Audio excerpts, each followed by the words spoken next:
Welcome to MW, Man-Machine Wellbeing webinar. I hope you are well and safe. We are settled in Caldas da Rainha, a city of beauty placed in Portugal. At this moment, we are breathing in the woods that surrounds ESAD, the Superior School of Arts and Design from RAN, the Regional University Network.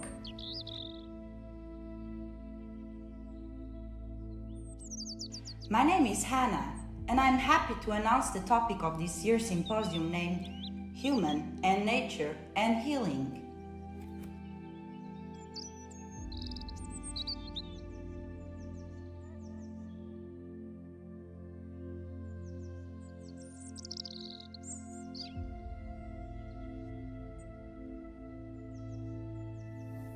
This symposium aims to debate the individual and collective well-being, exploring a healthy relationship between human and nature and machine towards healing.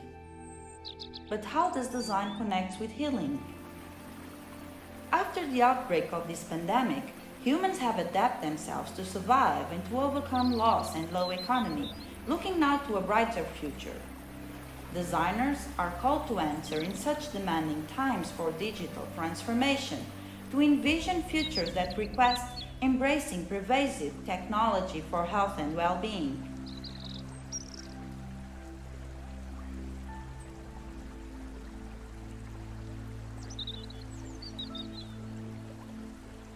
As designers, we may establish a relationship between light and health, technology and well-being, in a creative process.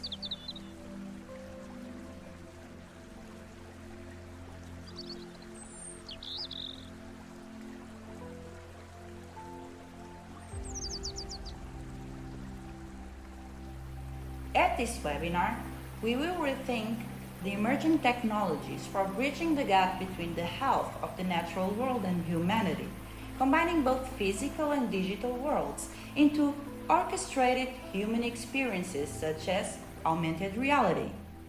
Speaking about AR, I am happy to take you on a short journey to the MW physical space.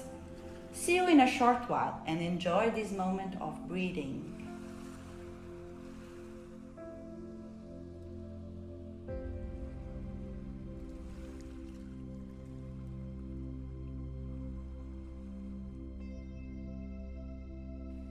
Hi again. We have arrived at MW Physical Space, placed at the Fine Arts Hall of the school. Let's have a look.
I will now leave you with the day's schedule. We will start with MW Talks from 10 a.m. to 4 p.m. Portugal time, and MW Roundtable will begin at 4. MW Talks will address psychological effects from the pandemic and the importance of physical activity, social media mining of human behavior, and research in design.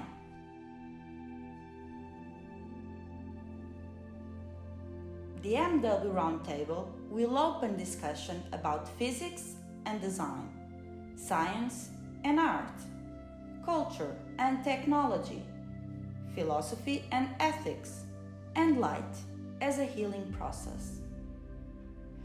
Our lighting speakers will debate on how to improve the spaces in which we live and work and make them more enjoyable, comfortable, exciting, and sustainable. Lighting approaches will be discussed on how biological, psychological, and emotional factors are crucial to the health and well-being of people. As suggested by many physicists and computational scientists, we might be living in a simulation. As a quest searcher, I leave this construct to the mentors of this webinar, HANAH Sacramento and Mário Caeiro, who will lead you on this travel. Join us during this amazing day and stay in the simulation.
We could see the exercises in their best, with the students not wearing the masks. So we could have all the group together in the same room, see the exercises, and comment all the works.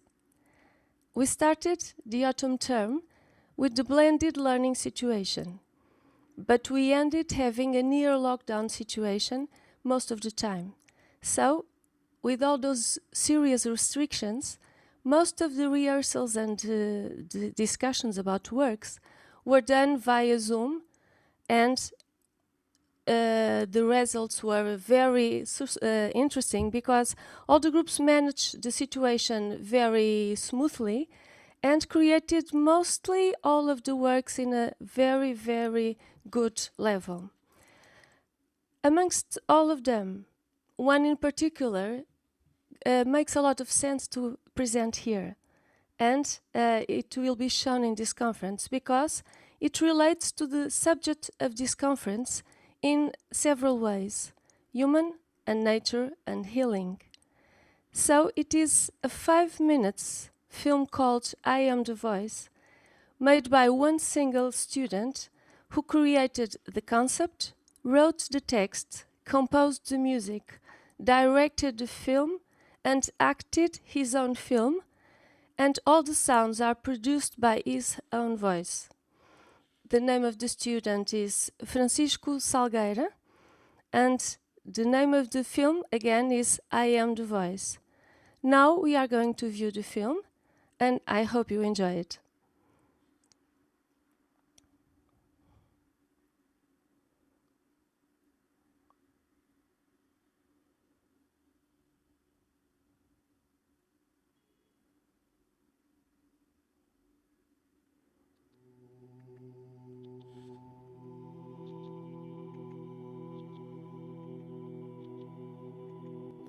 It seems we are.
Que janelas se abrem nesta solidão fechada?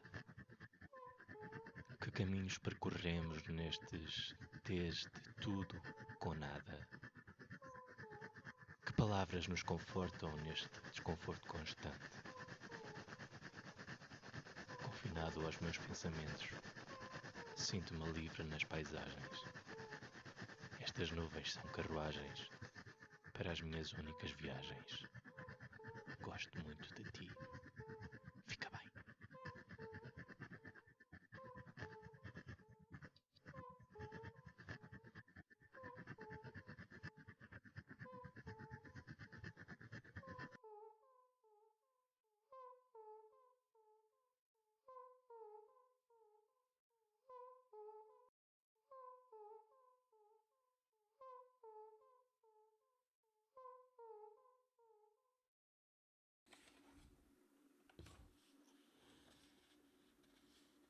Okay. So, it made sense. I asked Francisco Salgado to share some of his ideas and feelings about all the situation.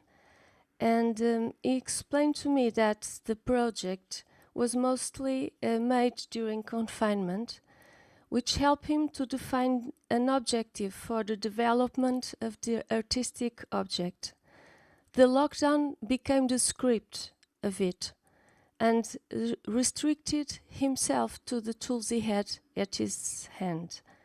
So the confinement made him, forced him to think beyond the four walls of the room at the student residence. And those walls that in the beginning were perceived as barriers, during the process of creating the work, gradually dissipated. And in his opinion, this is one thing that probably happened with most artists in this, during that time, in which the restrictions and the seek of solutions and finding the freedom between those barriers was the process of dealing with the situation. So this project kept him busy in a very positive way and helped him with the psychological balance and allowed him to discover that the computer, the vocal apparatus he had, and some software at the computer could be the tools for the artistic creation.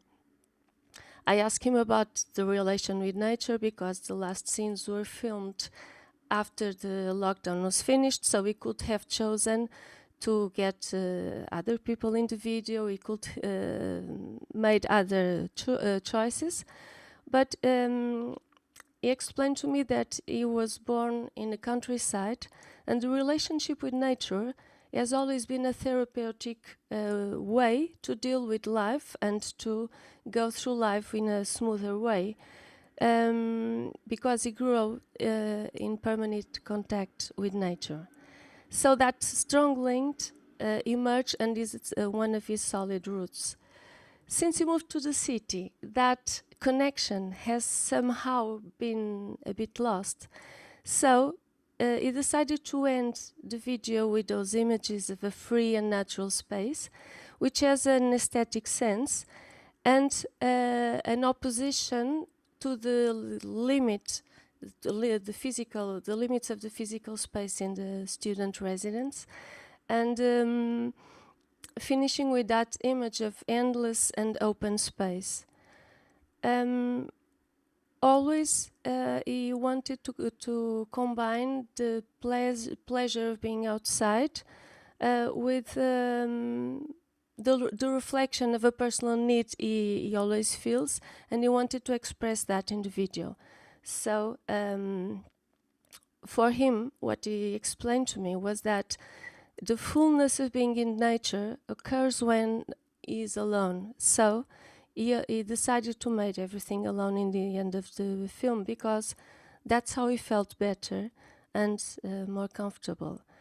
So all of this context, all of the artistic object, and all these reasons in which Francisco Salgado explained to me that he based his work were the reason why I wanted to share this work with you, because I think he really illustrates in a very beautiful way the essence of this relation, human and nature and healing.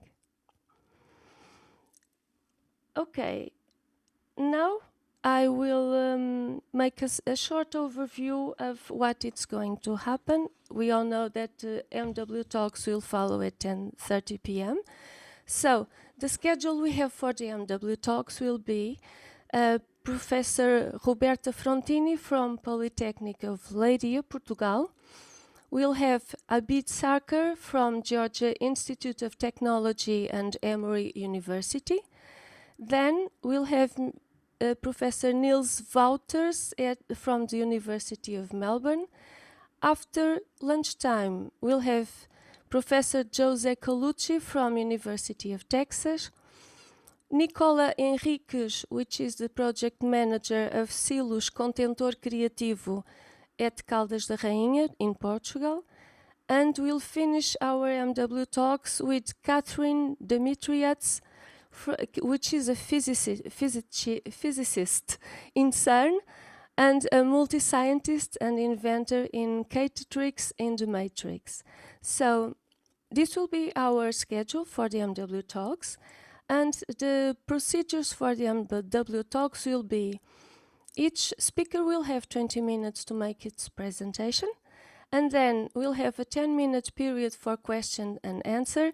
We kindly ask all participants to post the questions on the chat of the YouTube channel where you are watching this conference, and those questions will be picked up from that channel, and then they will be posed to the speakers and they will answer. And that's all, I guess. I didn't forget anything. So we are going to make now a very short break, and then we'll proceed with Professor Roberto Fini. See you in a minute and enjoy.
Hello again.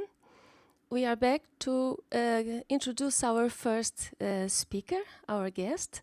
Professor Roberto Fini is an European PhD from Inter-University, a doctoral program in clinical psychology between the University of Coimbra and the University of Lisbon. She has a master in cognitive behavioral therapies in psychological and health disorders by University of Coimbra, and she is a researcher at the Center for Innovative Care and Health Technology at the Polytechnic of Leiria and a lecturer at the same institution. She has published and investigated mainly on the topic of pediatric obesity, the link between physical activity, exercise and mental health, health psychology, mental health, and quality of life. Currently, she also works as a clinical and health psychologist. Professor Roberto Fini will be presenting a talk with the title The Importance of Promoting Mental Health and Physical Activity During Pandemic Lockdown, the Relevance of a Multidisciplinary View. Professor Roberto Fini, good morning and welcome to the MW Talks. Hi, good morning. Thank you so much for having me. Hello, good morning. You're more than welcome. You'll have now 20 minutes to make your presentation. Please go ahead. Yes, thank you. Can you see the presentation? Yes. Okay, thank you so much. So good morning, everyone. Thank you for the opportunity. As Professor Ana Sacramento said, my name is Roberta and I'm a researcher and professor at the Polytechnic of Leiria. And I was honored to teach at the Master of Design for Health here at the ESAD.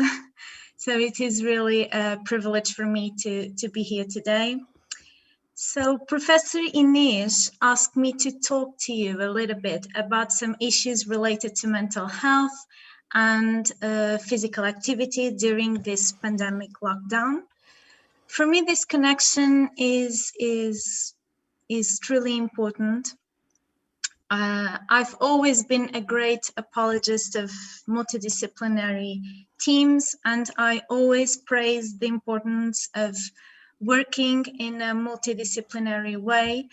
But I can say that only when I came to work for the Polytechnic of Leiria, I truly saw this being put into practice. And this is one of the reasons why I love working here so much.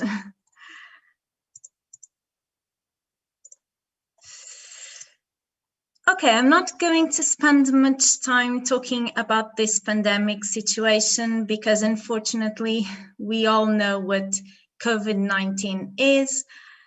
But at the end of 2019, beginning of 2010, this new challenge emerged and the rise of this new coronavirus happened, which in March 2020 led to the implementation of important measures to mitigate the transmission of the virus among the Portuguese population.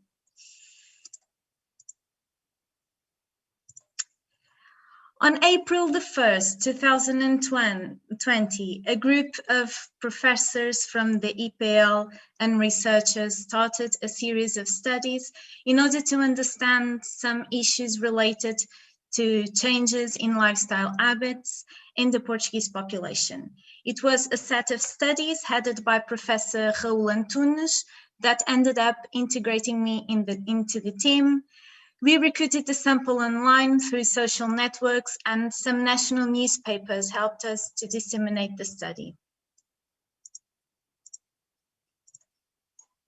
So we went to search some questions, namely regarding sleep habits, eating habits, and the levels of physical activities, as well as trying to understand the levels of anxiety and the perception of satisfaction of basic psychological needs during the lockdown. We were able to recruit more than 1,500 participants, so it was a really good sample size. I'm not going to be too boring, I hope, but I would like to present very briefly some of the results that we got. In the first study, we took 1,404 participants who were mostly female and mostly from the central region of Portugal.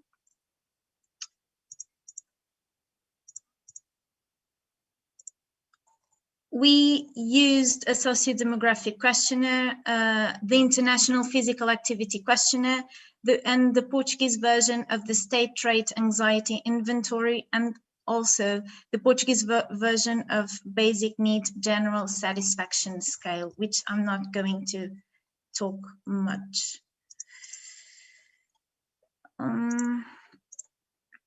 The sample recruitment was carried out between the 1st and the 5th of April, so during the first lockdown, through Google Forms.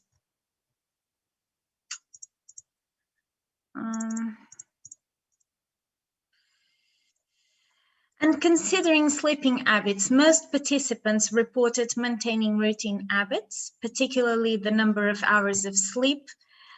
Our results also showed altered eating habits, since a significant percentage of participants reported that they started to eat more often in larger quantities and that they had no careful food selection. However, a better food selection reported by 41.9% of the respondents may be due to the fact that some people spent more time at home, some of whom may have some more time to cook, meeting the recommendations that were given by health organizations such as the World Health Organization.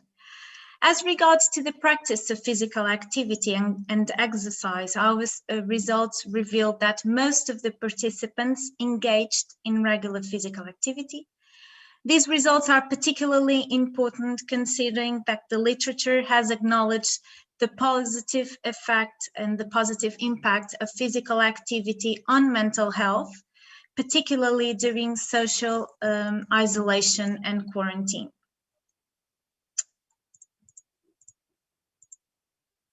Furthermore, our results revealed also gender-related differences, with men showing significantly higher levels of physical activity compared to women. Regarding anxiety, the questionnaire we used assessed both state and trait anxiety. State anxiety is a temporary anxiety we are feeling. It's the anxiety that the person is feeling at the present moment, while trait anxiety regards the dispositional or general anxiety. And in our study, the anxiety state, so the anxiety that the person was feeling at the present moment, were higher than the trait anxiety, something particularly relevant in this pandemic situation. And also women also had also reported higher levels of anxiety compared to men.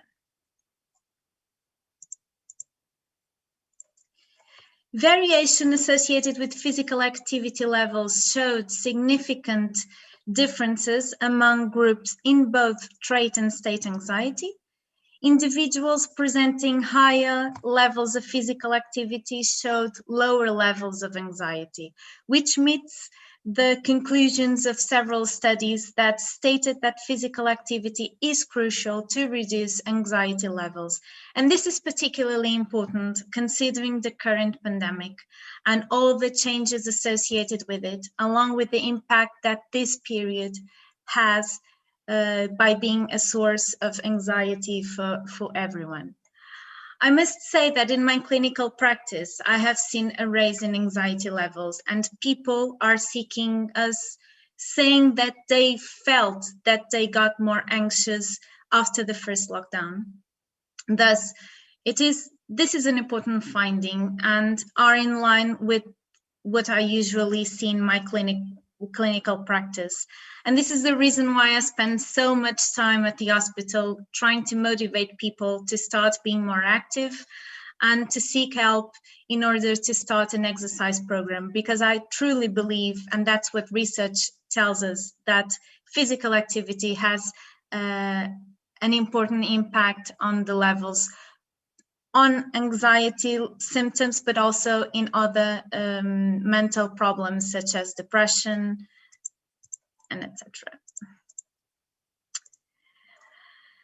So why is this important to pay attention to these variables, and why can the results of this study be so vital? Since the appearance of the first cases of COVID-19 in China still in 2019, changes have occurred worldwide with the adoption of preventive measures. For example, restrictions on the free movement of people with the application of quarantine and isolations. However, despite the importance of adopting these measures, they can have several negative physical and psychological consequences that may last for a very long time. Psychological variables can be related to higher levels of anxiety, fear, or even the presence of depressive symptoms that may persist beyond this period.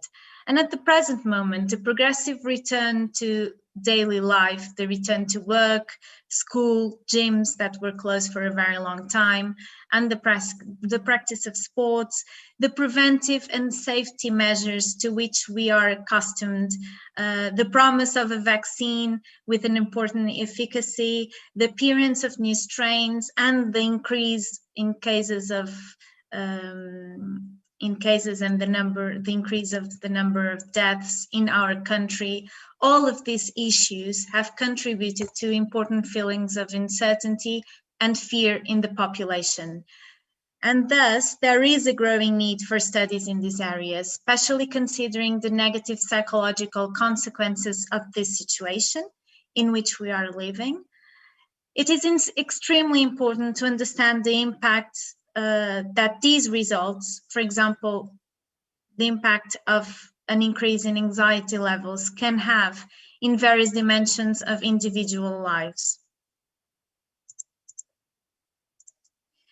Considering what has already been mentioned, the concern of all entities, such as the World Health Organization, regarding people's mental health becomes clear.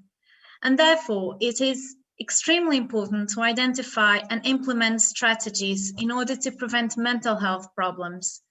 For example, the World Health Organization highlighted the importance of pursuing a healthy lifestyle through the practice of regular physical activity, healthy eating, and regular sleep routines. Thus, this should be searched and should be better understood. This is, I believe, a positive side effect of this pandemic, because finally we are starting to talk more about mental health problems, and I think people are more open in seeking psychological health. The practice of physical activity plays a fundamental role, especially considering that changes in daily lives, such as those caused by the pandemic, can lead to an increase in sedentary behavior and contribute to an increase in anxiety levels. This is important considering that several studies have already shown the unquestionable benefits of physical activity in reducing anxiety levels. However, during the COVID-19 pandemic, the practice of collective physical activity was restricted in several countries, including Portugal's. We saw gyms and sports clubs closed. However, it was not only possible but recommended to make short trips in order to practice physical activity. And in parallel, several platforms and social networks reinforced the importance of physical activity even at home. And the importance of promoting the practice of regular physical activity at all times of life seems clear, not only because of its impact on the levels of physical health, as I previously pointed out, but also in the mental health of individuals. In moments of great psychological and emotional fragility, such as the situation we are currently experiencing, its practice is of greater importance. Thus, it is essential to create safety conditions, adequate spaces, and also to promote health education and literacy that includes the promotion of physical activity habits as a decisive factor in the physical and mental health of the population. Although it is understood, and there is scientific evidence to justify the importance of practice, regular physical activity spaces are not yet fully adapted. Are cities ready to follow the urgence of this practice? Will individuals, knowing the benefits of practicing regular physical activity, be able to find suitable spaces to put into practice what the scientific evidence has pointed out over the past few years? Everyone should have access not only to scientifically valid knowledge, but also to structures and conditions for the practice of physical activity close to their homes. I mean, people should have material conditions and safe places to walk, run, and practice sports near their homes. Oh, sorry. And these questions reinforce the importance of working together with different professionals. There must be a very strong connection with various professionals, mental health professionals, physical activity professionals, and design professionals as well. And that's why I wish to highlight the important step taken by this school, the Escola Superior de Artes e Design, by creating this master, the Master in Design for Health and Wellbeing, which reinforces the importance of multidisciplinary work. Design, like other important areas, must then be called to serve citizens, to assist in health promotion, whether it is physical or mental. Together with combining the efforts of several professionals, the result will be undoubtedly better. Finally, and despite the clear benefit of physical activity and the beneficial impact it can have in specific situations, such as the ones we are living today, it is important to emphasize that the practice of physical activity, and especially physical exercise, must be monitored and supervised by a professional qualified for this purpose. Please be careful with influencers and YouTubers that are not qualified and that try to sell you physical activity. Health promotion, whether it is physical or mental, associated with regular physical activity, requires that it is prescribed and monitored according to technical and scientific knowledge. And the same should be said about psychological issues. If you're looking for or you need support, look for an accredited professional. The Order of Portuguese Psychologists is a good source to understand if the professional who is working with you is accredited to do so. At a time when everything seems to be arriving much easier through the new information technologies, this concern becomes even more urgent. In any case, you should not carry out research or exercise or anything in an autonomous or self-recreational manner, as it may be harmful and may get some harmful consequences. Finally, just a quick word in particular for researchers. Please try to find a way to transform science into practice. And try to find ways to talk with people about your research. Sometimes I feel sometimes that we are researching to one another. It's like we research and we get research and results to other researchers, but it is difficult to transform this into practice and to give this information to people, but this is extremely important. It is also important to continue research variables such as the ones related to physical activity, physical health, and mental health. And let's please work more in a multidisciplinary way, especially when what we want is to promote well-being in the population. Thank you so much. We can't hear you. Your microphone is off. Yeah. Okay, sorry. Thank you very much.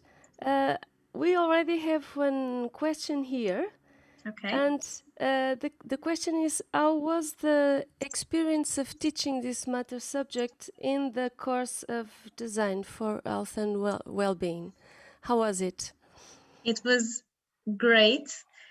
Students were amazing. I think, and I told students that they were one of my favorite classes. It was really interesting because I learned a lot, not only for trying to transform psychology into a different language in order to reach the students, but at the same time I learned a lot from the students because they were from different backgrounds and they taught me a lot and they helped me seeing things in another way. So it was truly amazing. I loved it. Okay. One of the things you said that really struck me was that the approach should be multidisciplinary, and um, the connection between the different specialities to look to the situation and to find answers. I think it's the touchstone that we need. Yes.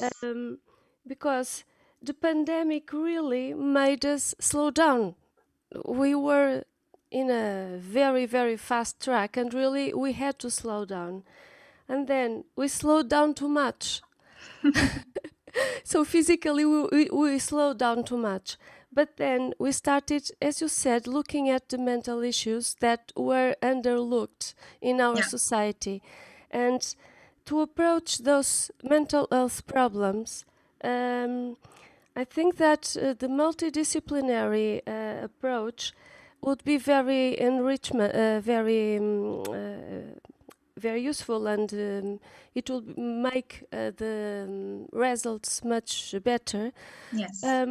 Because when you mix the practical, the specialists on psychology with the art environment, and then with all the other, the physical activity also, and you made an integrated solution, I think it's much more effective. As the student said on that video before, that the work helped him to deal with the lockdown and to get some tranquility, and to break those four-wall barriers and have another dimension on his life being locked there.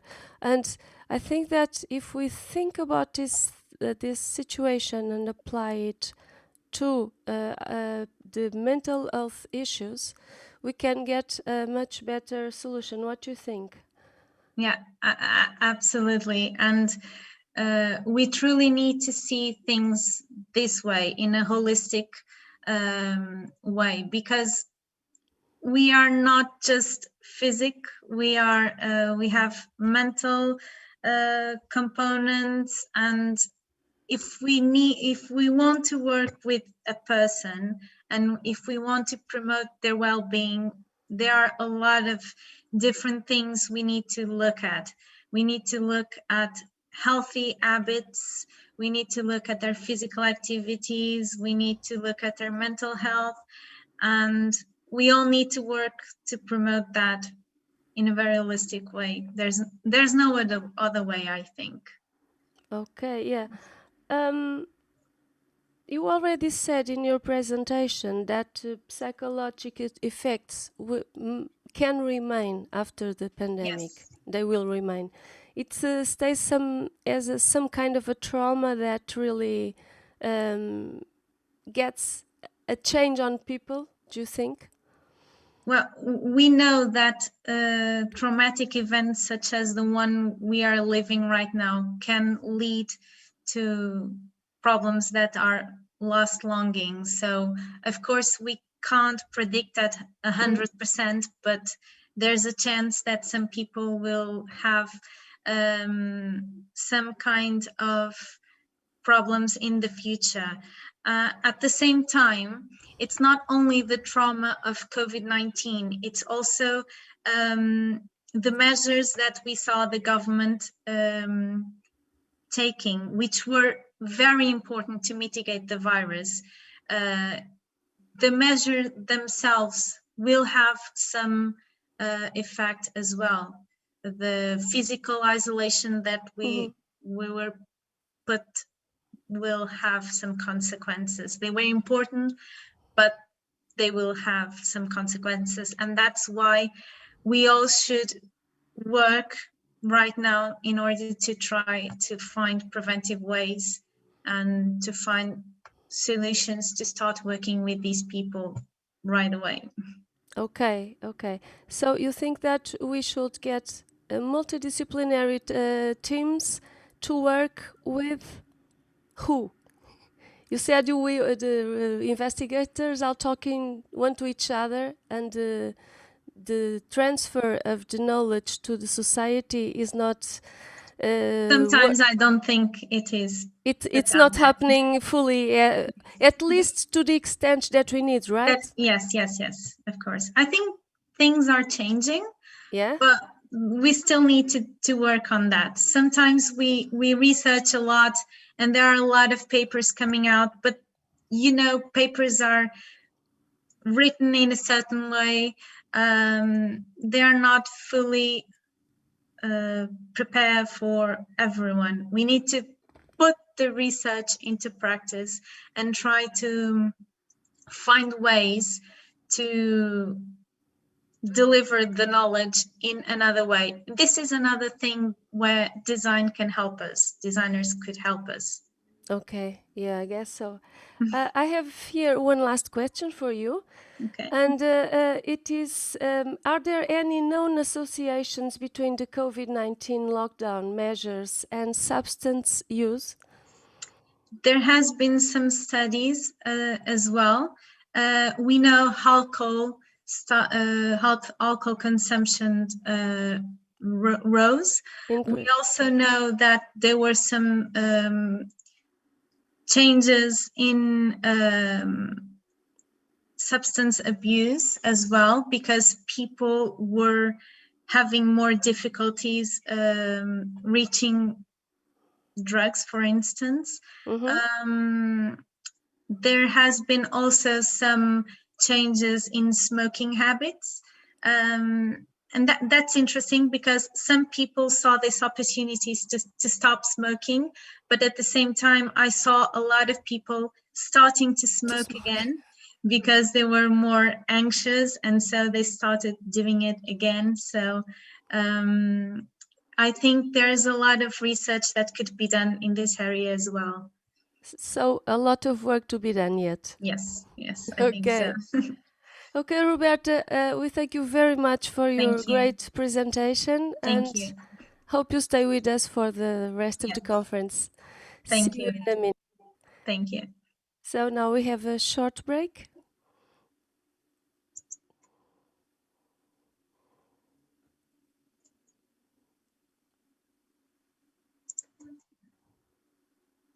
Break.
Well, now we have Professor Abid Serker, which is an assistant professor biomedical engineering at the Georgia Institute of Technology and Emory University.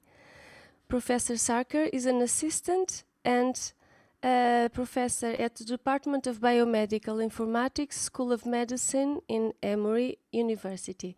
He also serves as a program faculty at the Department of Computer Science and in the Department of Biomedical Engineering at the Emory University and Georgia Institute of Technology. His research interests lie at the intersection of natural language processing, applied machine learning, and social media. He's currently leading a number of research projects in this space funded primarily by the National Institute of Drug and Abuse of the National Institutes of Health, the Centers for Disease Control and the Prevention, and Emory University. Professor will present a talk with the title Social Media Mining for Monitoring Non-Medical Use of Prescription Medications. Good morning, Professor Abid. You're very welcome to start your presentation as soon as you like. Hi, good morning. Are you able to hear me? Yes, perfectly loud and clear. Perfect. So let me full screen my presentation. So thank you for inviting me to present here. As part of the introduction, I'm an assistant professor of the Department of Biomedical Informatics at Emory University, and I also have an affiliation with Georgia Institute of Technology. Emory University and Georgia Tech are located in Atlanta, Georgia, which is home to one of the best, probably the most famous American inventions, also known as Coca-Cola. So yeah, you get a lot of Coca-Cola here. My research lies very much at the intersection of natural language processing, applied machine learning, and social media mining. And I'm specifically interested in applying these to solve health problems and public health problems. So in this talk, I will present some of our work in an ongoing project focusing on non-medical use of prescription medications. So which is funded primarily by the National Institute on Drug Abuse and also the CDC.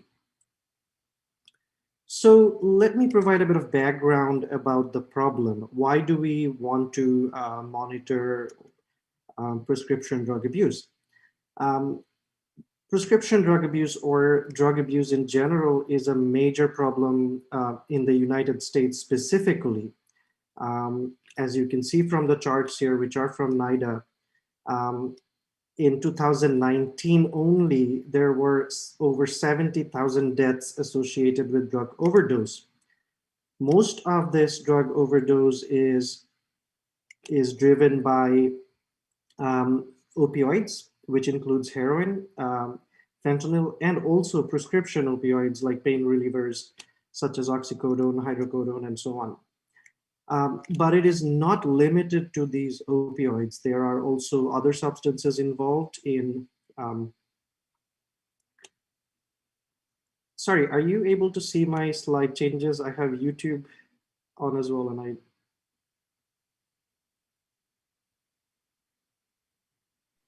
Yes. Sorry, okay. Because on the YouTube channel, I'm only seeing the first slide and not the second slide. Anyways. That is true. We are only seeing the first slide. I'm not sure. Let me just share it again.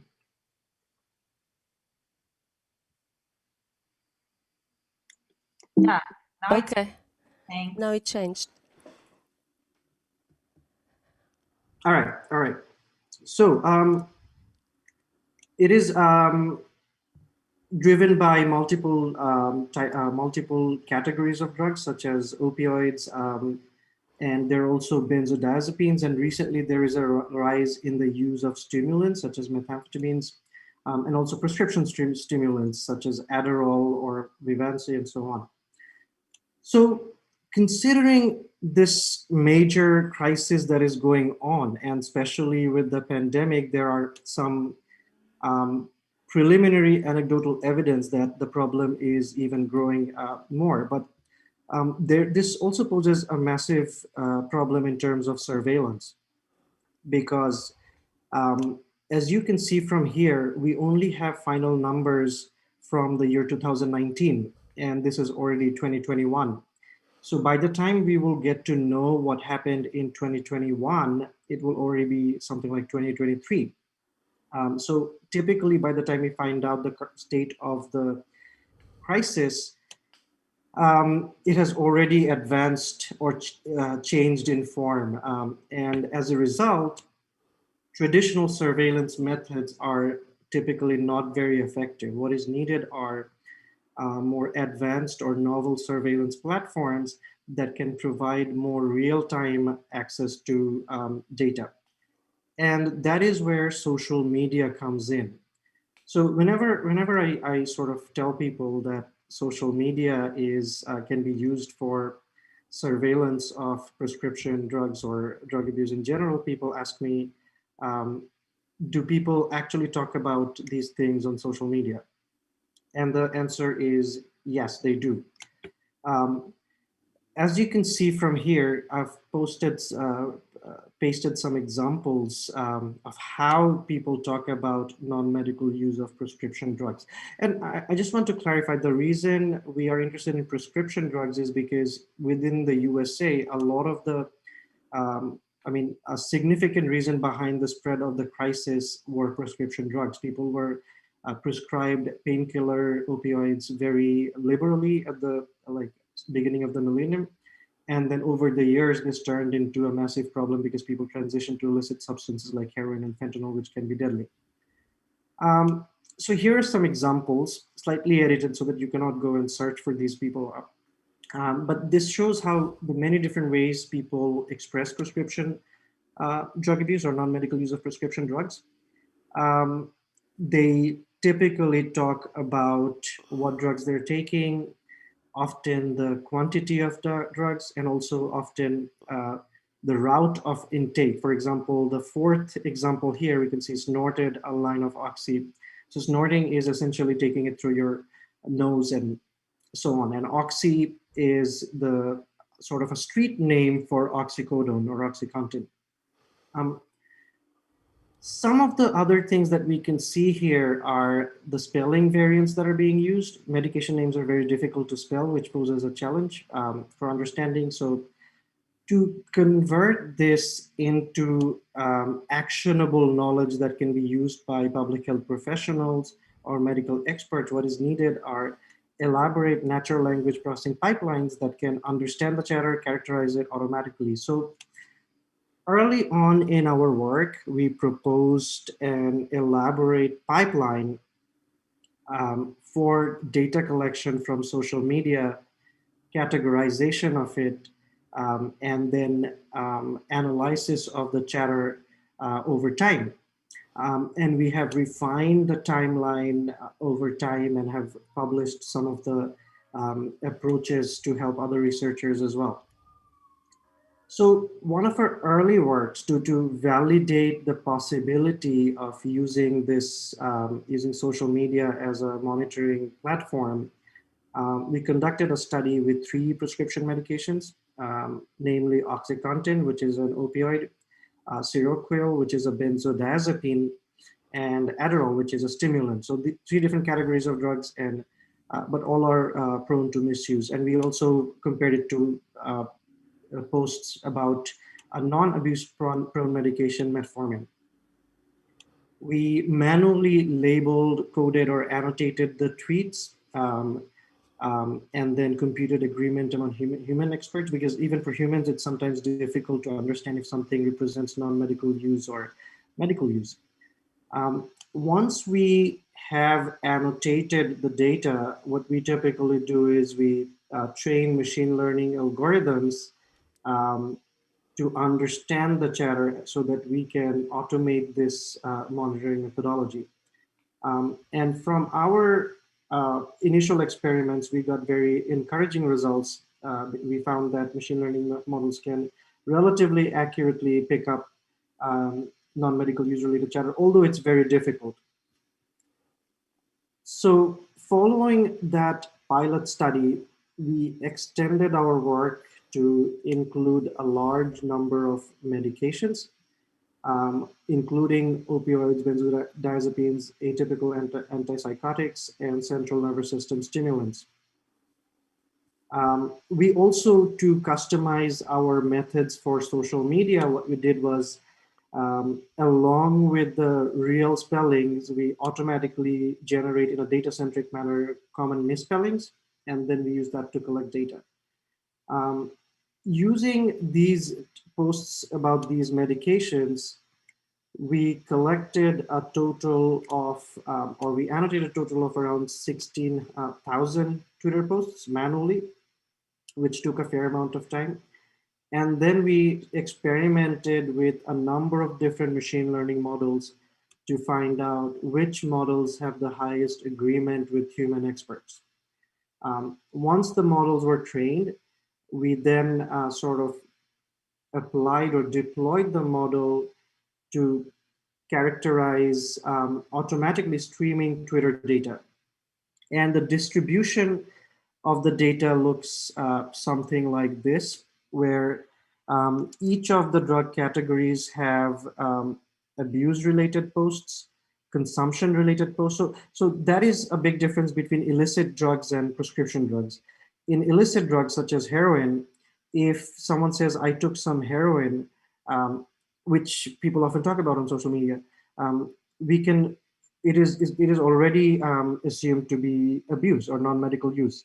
However, for prescription drugs, if someone says, I took some OxyContin, that does not necessarily mean non-medical use or abuse. It may be prescription use for pain as well.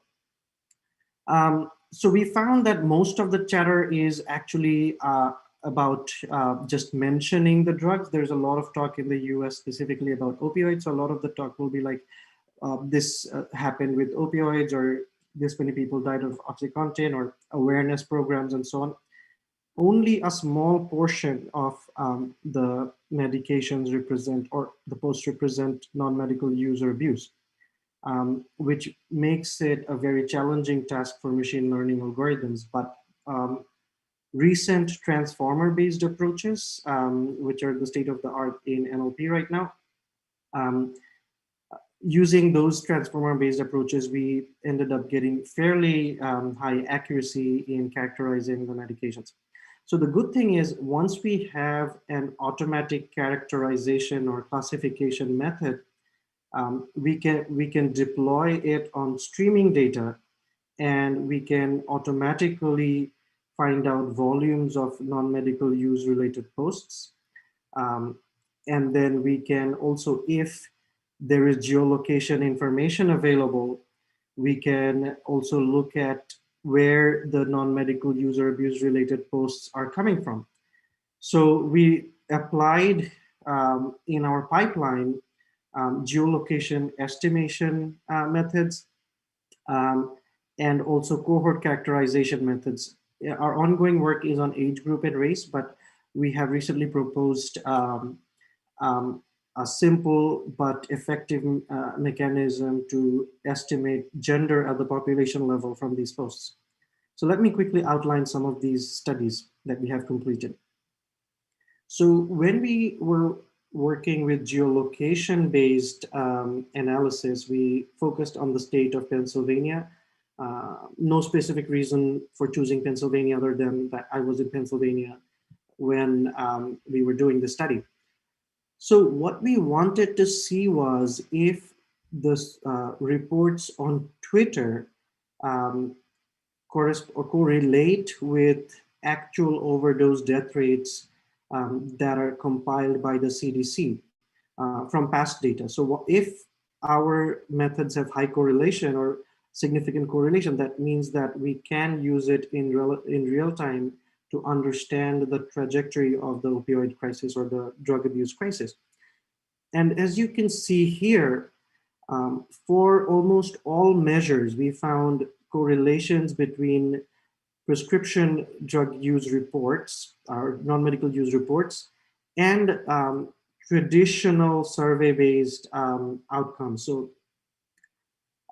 we compared our reports at the sub-state level with surveys conducted by the NSDUH in the US. So we compared it to sub-state level abuse indicating posts, illicit drug dependence or abuse, illicit drug use, excluding marijuana, and also pain reliever use. And as you can see, for all measures, we found relatively good correlation. What that means is that if in a specific geolocation there's an increasing number of non-medical use, there is also an increased number of posts on social media about it. One of the things that we are very focused on right now is disparity in research. So a massive problem in health-related or public health-related research in this space and many other spaces is that it was often very male-centric. So there are so many studies which basically used as subjects only males, often white males who were included and everyone else was excluded. So what we wanted to assess was, can we, from social media, see if there are big differences in females and males? In this case, we're using sort of a binary classification, primarily because we don't have enough data to understand or find statistics for non-cisgendered people. Interestingly, we found that there were some discrepancies in, for example, pain relievers. So when surveys are done, such as the NSDUH surveys, it is found that the proportion of male and female are relatively equal. However, in the overdose death reports for pain relievers or opioids, males seem to have a much higher death rate compared to females. And we tried to assess, can we identify if social media reports actually show better correlation with the overdose death rates, because that means the survey metrics are probably not being very effective. And very interestingly, our very sophisticated gender estimation tool, so once we deployed it on over 100,000 users, we found that it has a very strong correlation with the actual overdose deaths. So we found higher proportions of males who are reporting non-medical use of opioids. And we are also finding that there are also larger numbers of overdose emergency department visits and deaths associated with males. So another aspect that we are very interested in, so the previous studies were more public health oriented. And then we are also doing studies to empower physicians. So it's very relevant to the previous presentation as well, where the presenter talked about multidisciplinary approach. So the clinicians we work with, they are mostly emergency medicine physicians. They work at the emergency department and they see people coming in with overdoses and they prescribe medications to them. And often they revive them using this thing called, the substance called naloxone, which reverses the opioid related suppression of breathing and such things. However, the clinicians do not really know how people feel about the medication. So there are two medications that are very effective and evidence-based in terms of treating opioid use disorder. One is methadone, the other one is Suboxone or buprenorphine naloxone. So in addition to looking at non-medical use, we also collected social media data about these medications to see how people feel about them and what are the general perceptions overall. So unsurprisingly, I would say, we found that despite the effectiveness of MOUDs, which is medications for opioid use disorder, there is a lot of anti-MOUD content on social media. People are saying, oh, this is just substituting another drug, one drug for another, which is a bad way to look at it, because we try to think of opioid use disorder or substance use disorder as a chronic problem like diabetes, so it requires continued treatment.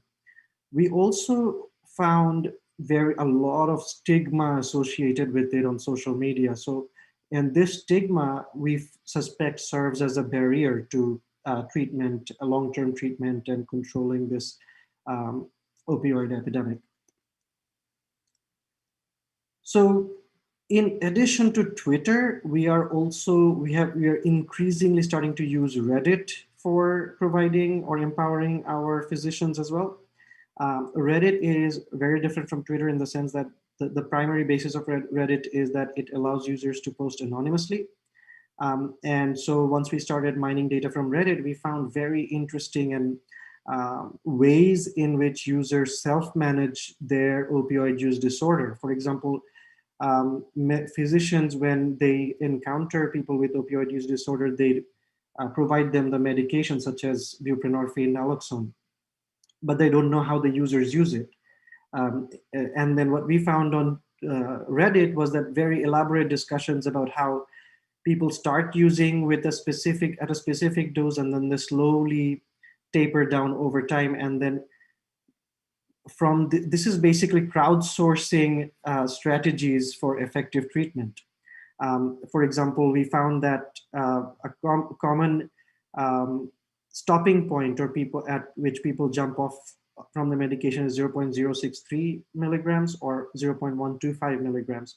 And different people take different durations or lengths of time to overcome their opioid use disorder. So this is still ongoing work. We are working on more characterization methods, and we're working on understanding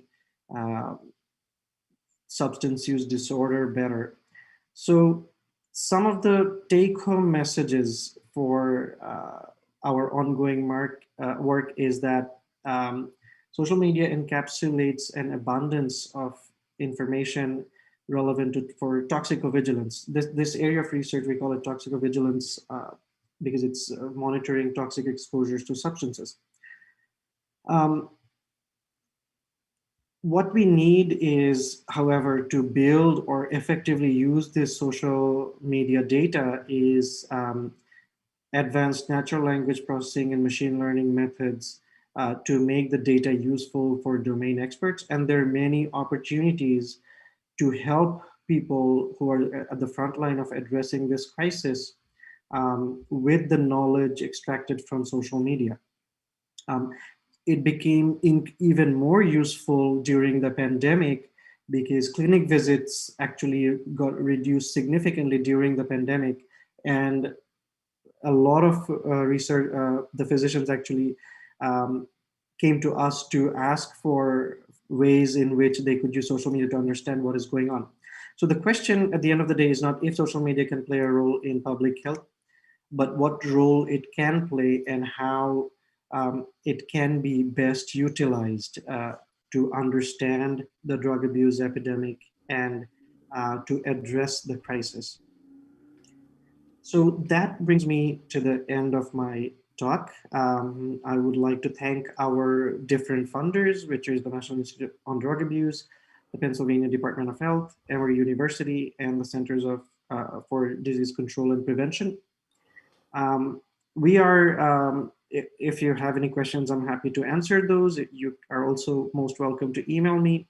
And also there are collaboration opportunities. We have a lot of data and we don't have sufficient resources, I would say, to work with all the data. So we have basically hundreds of millions of social media posts that we have collected over time. And we always try to release our models publicly. With the data, we typically release them with some data use agreement because our funder requires us to maintain the privacy of the people who are posting on social media. So that's it. I'm happy to answer questions. Okay, thank you very much, Professor Abid. And exactly one of the first questions that arose was about the personal data. If people are aware that they are being monitored on the social media regarding the drug abuse consumption. Yes, so in this case, that is a tricky thing that we had to deal with at the beginning. We only use user if the users themselves do sort of protect or make their posts private, then we don't have access to those users anymore.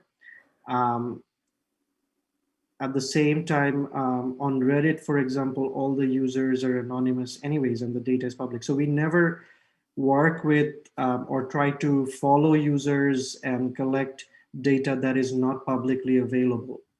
And relying on the social media application programming interfaces or APIs, we only retrieve cohort level data um, for users who are posting publicly.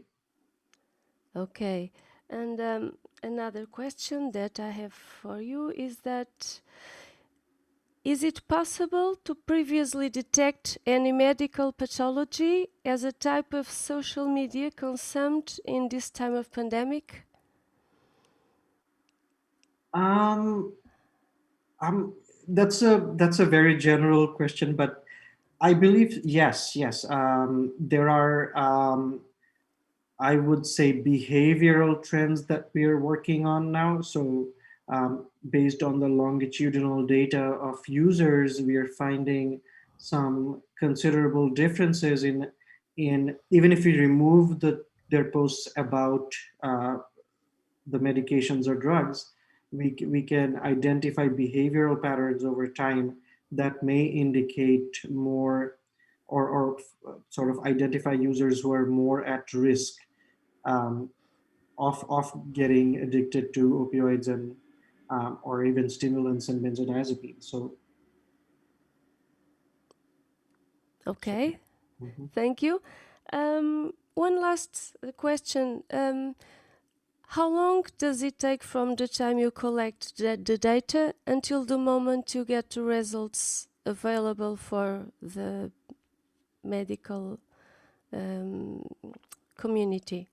That is a great question. So, I mean, we have worked with many medical experts in the past. So, let's say in 2014-15, when we started our work in this space, a lot of the medical people were skeptical. They did not think that there was much value in social media. And that was because just to get to the point where you're actually able to analyze hundreds of thousands of posts, it requires the development of the elaborate NLP pipeline that we talked about. We have to collect data, we have to filter it, characterize it. Um, the good thing is now we are at a stage when, after several years of development, we can do a lot of the things automatically. So now, if our emergency medicine or physicians come up to us with a problem that this is what we are trying to solve. So, for example, one of the new things that we are using. And it's relatively easy for us to quickly go collect the data and then sort of filter it based on their needs and then provide the data to the medical experts. So I would say it depends on the problem, but for most problems, we are relatively fast in terms of producing actionable data. Okay, great. I will ask you to remove the share screen because you are still sharing your screen. Okay, great. And I thank you very much for your participation in this conference. It was fantastic. And we are going to move now to the next speaker. Thank you very much. Thank you.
I often find myself thinking, how many times in your life have you wondered? You are restless because you don't control. There is anxiety in you coming from the fear of not being able to, not feeling, not keeping, not making it. You are restless because the night comes and you don't dream no more. There is fear in you because the expectations that yourself through others seated in you, not less, no loneliness, no self-pitiness. I want you awake, in touch with your inner self, to be aware of what troubles you, who you are, who you have been, who do you wish to be. I want you to be vigilant, eminent, and communicative. Where you are, where do you come from, where do you want to be. I want you to be whole, part of the whole. What do you feel? What makes you real? What do you want to feel? I want you to be true. There is no other one like you, and that is the honest truth. You are the sum of the parts in you, and you shine with the sun. You are the singularity with us all, but nevertheless, you are one. You are the mood that drives you. You are the moon for someone else too. You are me. I can't help to be you. You are.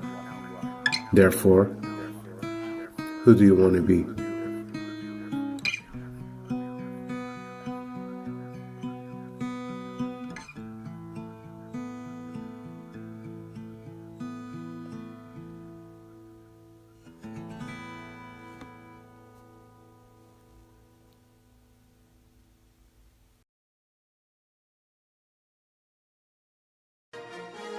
In a galaxy far, far away. Wait, what? This isn't it. Guys, let's start again. This is Earth, age 4.5 billion years. There are 7.674 billion people. Humanity started around 5 or 7 million years ago, and it has evolved largely due to the unsung hero we take for granted: human connection. We painted in caves, developed societies. We created epic tragedies and told funny stories. It inspired wars, like the one about Helen of Troy. The medieval lover boys sang to their crushes. Shakespeare gave us Romeo and Juliet. It influenced the spread of knowledge. It inspired this guy. Our culture, what we love to watch or hear or read, it's all influenced by and for human connection. From the ladies of Avignon of Picasso to the yellow brick road of Oz, even when humanity was at its worst, it was this fundamental need to connect that brought us back from the rubble. It ignited movements for equality, to stop things from happening again. We had a whole summer of love, a psychedelic utopia for what could be. We kept trying to make things more equal. We stopped dictatorships. We brought down walls, had raves and freedom, and danced the night away. We discussed how the door was clearly big enough to fit Rose and Jack. We lived for the friendship of those guys. It's present in football games, and when we need it the most, when things got tough. I guess my point is, if there's one fundamental thing that transcends all ages of humanity, that ignites and suits for better or for worse, is this: human connection.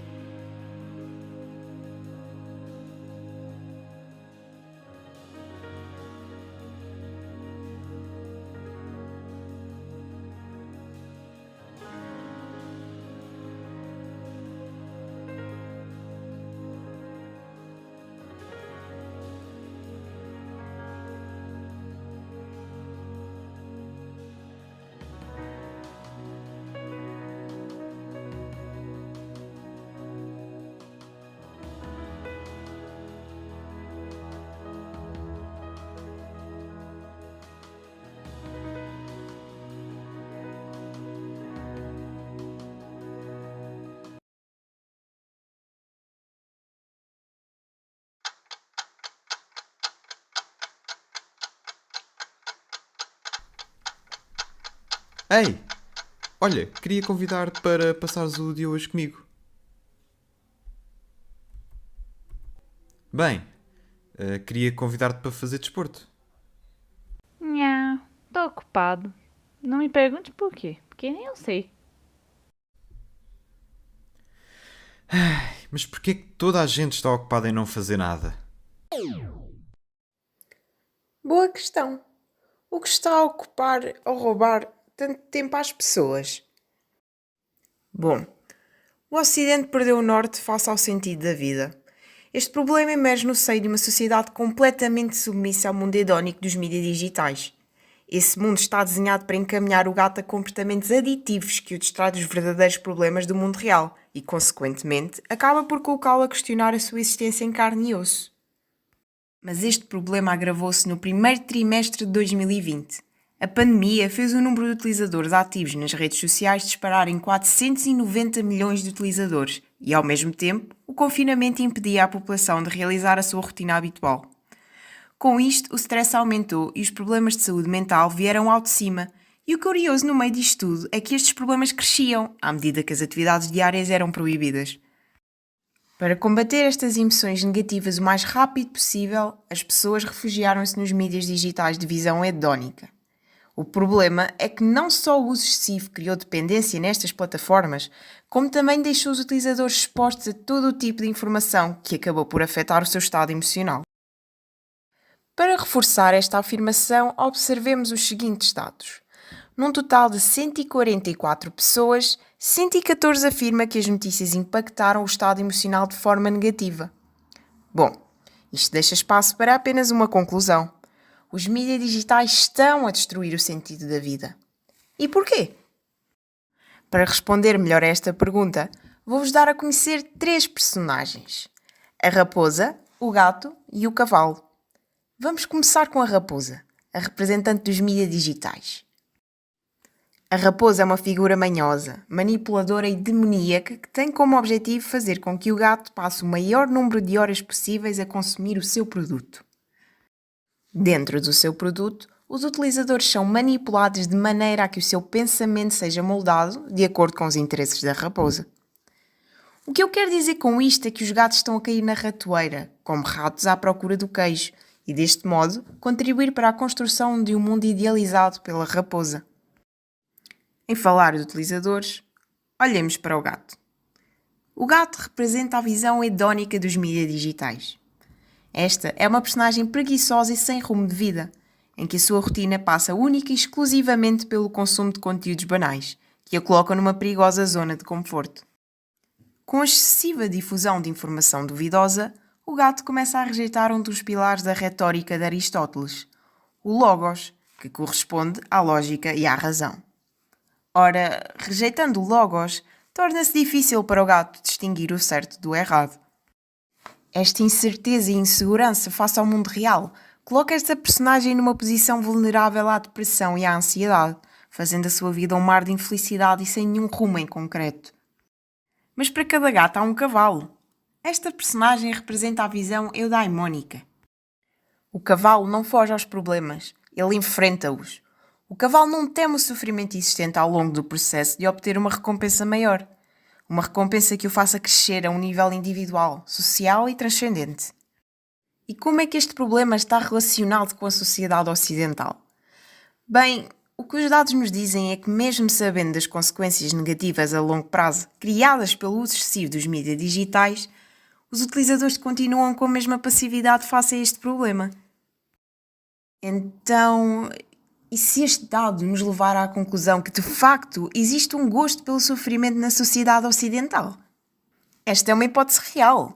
Este gosto pelo sofrimento é proveniente de filmes melodramáticos que nos proporcionam emoções negativas. A narrativa deste tipo de filmes é sempre a mesma. Existirá sempre um herói para socorrer a vítima, mas enquanto o herói não chega, a vítima sofre. Porém, ela nada faz para sair desse sofrimento. Ao invés disso, prefere esperar que seja o herói a resolver o seu próprio problema. E quanto a ti?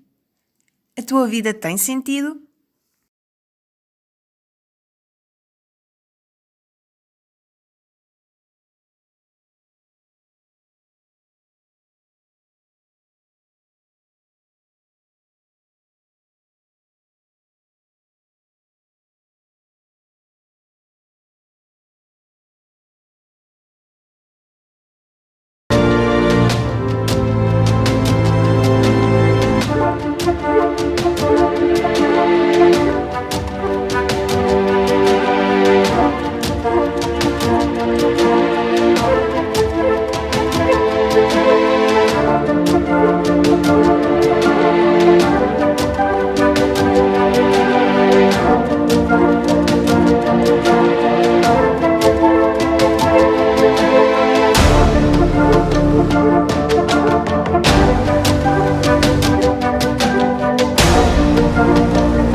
Beginning of 2020.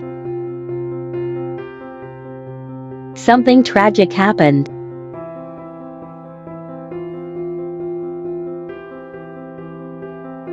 Virus that forced us to resort to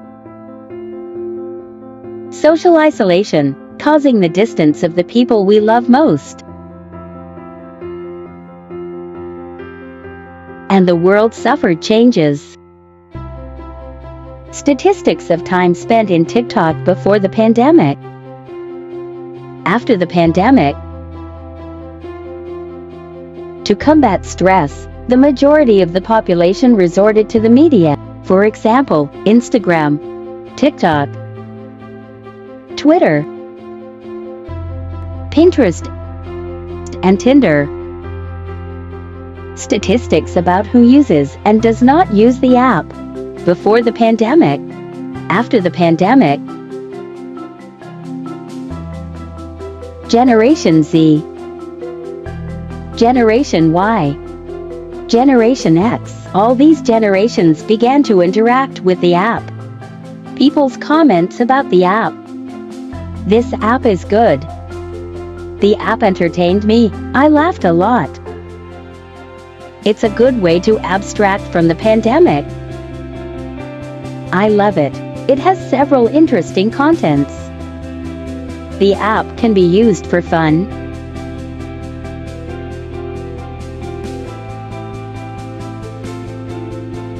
but it can also be used for something more sentimental. The other side of TikTok.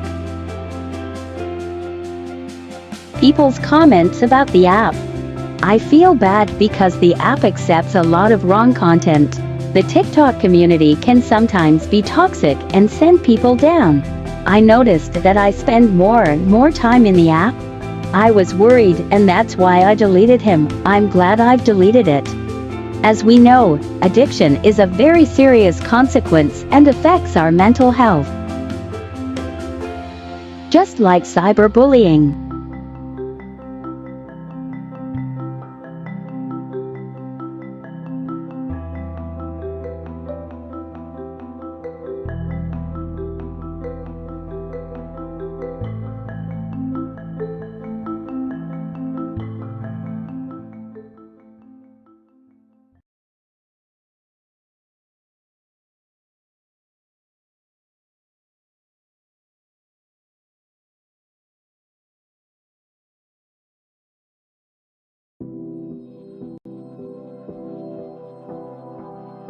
Busy keeping my mind free and everything I need is close to me.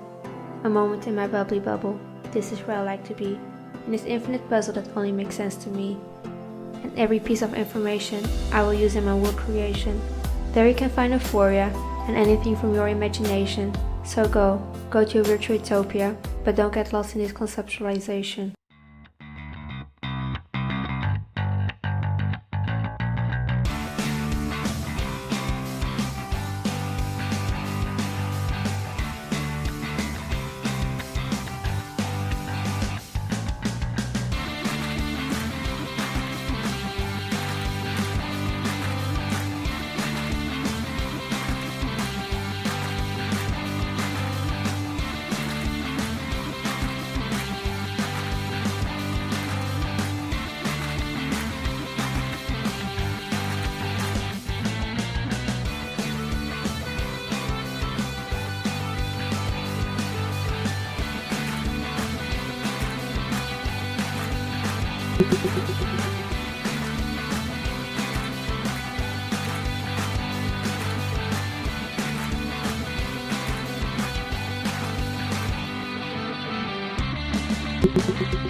Hello. Just before this next talk, we watched the MW showcase, which was made by the students and teacher of the graphic design and multimedia course. And this was the second year in the project of multimedia project design unit that produced these videos we just watched. Now, it's time to welcome Professor Niels Wouters from Australia, Melbourne, 9 p.m. there, so it's a bit late now. And Professor Niels Wouters is Head of Research and Emergency Practice for Science Gallery, Melbourne, Research Fellow in the School of Computing and Information Systems on the University of Melbourne. He's a designer, researcher, and with a particular interest in identifying architectural qualities and engagement opportunities afforded by digital media in public space. Niels' works thrives on participatory, action-driven approaches. The creativity and thought-provoking nature of his work has been recognized in national and international media, including the Sydney Morning Herald, ABC, BBC, The Washington Times, World Economic Forum, Days Digital, and CNN. His work has been exhibited in global galleries and museums, including Science Gallery Dublin, National Gallery of Victoria, Design Museum Den Bosch, and Next Museum Amsterdam. Niels acquired a PhD in architectural engineering and holds degrees in architectural design, computer science, and human computing interaction. Now, the talk Niels is going to present us, it's called The Digital Bricks, Reconnecting with Country Thought Interactive Buildings. So, hello Niels, welcome to the MW Talks. And please be at your will to start your presentation whenever you feel like. Excellent. Thank you very much, Anna, for that very nice and kind introduction. Thank you also, Ines, for inviting me along to the symposium. And yeah, thanks to the entire symposium team for inviting me along and for slotting me into a stellar lineup of speakers. I obviously have a few slides, so let me see how I can share that.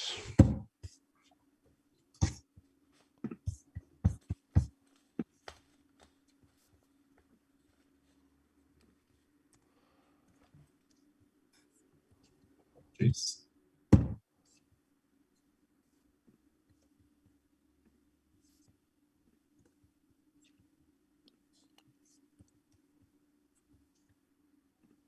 And we're going to do that again. Okay. It's our daily life, right? And apologies, I have to do it again. I have to tick a box and I forget ticking the box. There we go. And if all goes well, that's wrong. Oh dear. No. Hold on just a second. Okay, no problem.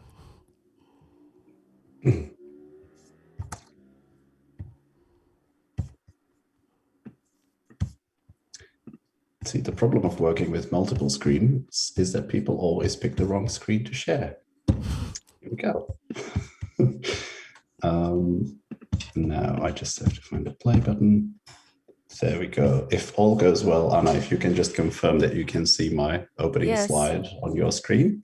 Yes. Excellent. Yeah, so thank you for inviting me along, and yeah, really pleased to be here. Also really pleased to be talking to fellow Europeans across the globe tonight, or today for you. Yeah, so as Anna already introduced me, my background is in design, and I think at heart I am still a designer. And one of the projects I want to talk you through today is a project called The Digital Bricks, which is obviously from a sort of technology perspective, a really interesting project and a really interesting experience, but it's also a project where the team that has worked on the project, as well as myself, try to use it as a way to reconnect with Australia's First Peoples and First Nations. When I spoke to Ines, weeks or months ago about this symposium, what was really striking for me is that this year, the symposium tries to connect humanity with nature and healing. And indeed, I think individually, collectively, and globally as well, we've absolutely wreaked havoc, and we've really damaged the Earth's cultural, geographic, and natural resources, and we continue to do so. Now, don't expect final answers from me in this talk. I won't help you solve the world's most shocking environmental and cultural resources, but I will talk you through some of my past projects that use creativity as a platform to invoke public debate about some of these issues. What you'll learn from me, I hope, in this talk is a different way of doing design, by designing for what is called unexposed, or the unexposed.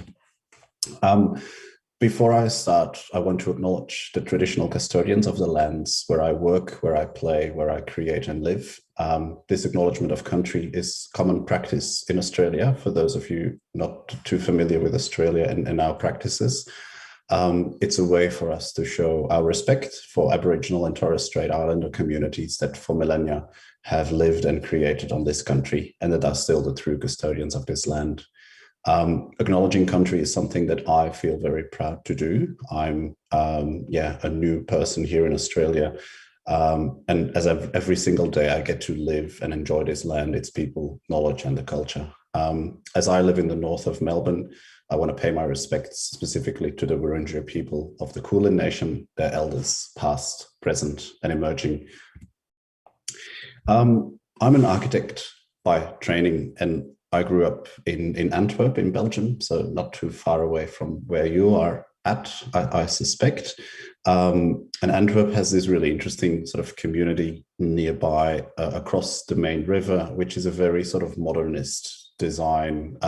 In fact, unfortunately, we were very close to have a design by Le Corbusier for that environment, but someone in government decided that it was too costly. So at the moment, it is a semi-modernist sort of environment with lots of high rises, but probably sort of missing the character of a real modernist city. But throughout my architecture studies, I was really inspired by what technology and what speculation could bring to how we talk and think about cities. And obviously in the 20th century, there were lots of experiments around bringing motors and bringing moving things into public space and having cities on wheels and having cities sort of transform more in line with what our expectations and our requirements were. And I think I've always sort of kept going along that trajectory, and through these interests and through further exploration ended up in a field that's currently called human-centered design. So at the moment, as Anna introduced as well, I work as a researcher at the University of Melbourne in a group focusing on human-computer interaction. I'm the only architect in the team, and I really look at public space, and I'll reflect upon it moving forward as well. But I also work for Science Gallery as head of research. And Science Gallery is a global network of art and science galleries, always linked to universities. Some of you might have been to one. There are galleries at the moment in Dublin, in London, in Venice, in Rotterdam. We have just announced a new one in Berlin. We also have nodes in Bangalore, in India, Atlanta, Detroit, and Melbourne. And our idea and our sort of objective is always to promote the arts and sciences to young people and really encourage young people to take up a discipline or a career in science, technology, engineering, mathematics, or the arts in general. We have, quite thought-provoking work at times on display, where we want to showcase the intrinsic creativity that comes with science, and vice versa as well. We want to showcase the science that comes with art. And we see ourselves as a bit of a research laboratory where we allow researchers to come in as well and use art exhibits as a way to collect data and better understand how people respond to certain phenomena. But we also have a mission to really deeply and sincerely connect with Australia's First People. So we have active programs continuously to showcase the knowledge that First Peoples have built up over millennia, and share that knowledge with our audiences today. This is Mitch Marnie on the photo, who is an Indigenous artist creating a modern version of an eel trap. An eel trap is something that First Nations people used to make, or still make actually. And this was a sort of creative reinterpretation of what an eel trap could be like and could look like to respond to one of the main issues of our world today, pollution. But look, my main interest, as I said already, is really public space. And for me, public space is a variety of things. It's my sort of laboratory. As a researcher, I'm one of the weird people. I don't really believe in laboratories as such or lab studies as such. I really like to take my research out of the lab and put it in public space as a way to see how people respond to my research or to technologies or to the questions I want to answer. And one example I wanted to bring up is an application we ran a couple of years ago now called Biometric Mirror, that was probably quite thought-provoking, probably a bit too thought-provoking at times and controversial. Yet we still decided not to run this in a lab. And what we really wanted to interrogate is how people would respond if computers make assumptions about your personality. So you see a photo of someone who you might recognize by now, with then an analysis of what the computer thinks that person is and what the person looks like. Usually an experiment like this, you would run that in a laboratory at a university because it's a safe environment and you can brief people before and after participating in the experiment, and you are sure, or you know for sure, that they will not feel harmed. I still thought we can be more thought-provoking and we can actually take this out and put it in a public space and just see how people respond. And look, I responded to this. The computer thought I was not a very social person with a very low emotional stability. To some extent, I agree. I'm an academic. Maybe I am not the most social person, but emotional stability low, I did not agree with that. In addition to that, the system also presented people with a speculative scenario. What if this information is used against you? What if, for instance, I'm perceived to be quite introverted? What if all of a sudden that information is shared with recruiters and I'm automatically excluded from all management positions? The idea with this experiment was really to warn people about the emergence of artificial intelligence and the emergence of automated decision-making, but also show to people that even though this debate is very often held in environments that are very academic or very technical or very legal in nature, that this is actually a conversation where everyone should be able to participate and everyone should be able to form an opinion as to whether or not we think applications and technologies like this should be allowed and should be enabled. So yeah, that was already quite thought-provoking. And then press started to look at that project. And this is one of the headlines in one of the Australian major newspapers, where it said, "You've built evil, shut it down," which I agree with. What we built was indeed evil, and it could be used very easily to hurt people and to have an enormous impact on people's future, people's lives, people's careers. On the other hand, we didn't shut it down. Instead, we took it one step further. I teamed up with an artist, a very established artist, Lucy McRae, who works on science fiction environments. And we decided to take the work to the next level, to really build a sort of simulation around it as what a future could be like when AI becomes common, and when all of a sudden a beauty salon of the future allows us to step in front of a camera and the camera proposes automatically a range of improvements to our face. So the first experiment that you saw with that blue screen, we ran that in a public space near the university campus, but this version we actually took to the city center. And you see that sort of glass container on the photo. We put 2 beauty salons inside, and we had electronic screens that are facing out on the photo. We had these screens constantly displaying photos of people that had been inside. Now, I assume most of you are not familiar with Melbourne. This was actually in the heart of the center of Melbourne. This is a location where thousands, 10,000s of people walk past. So people were basically put on display 24/7 for an entire week. Their faces were manipulated. Their psychometrics were being displayed on the screen. So yeah, quite thought-provoking.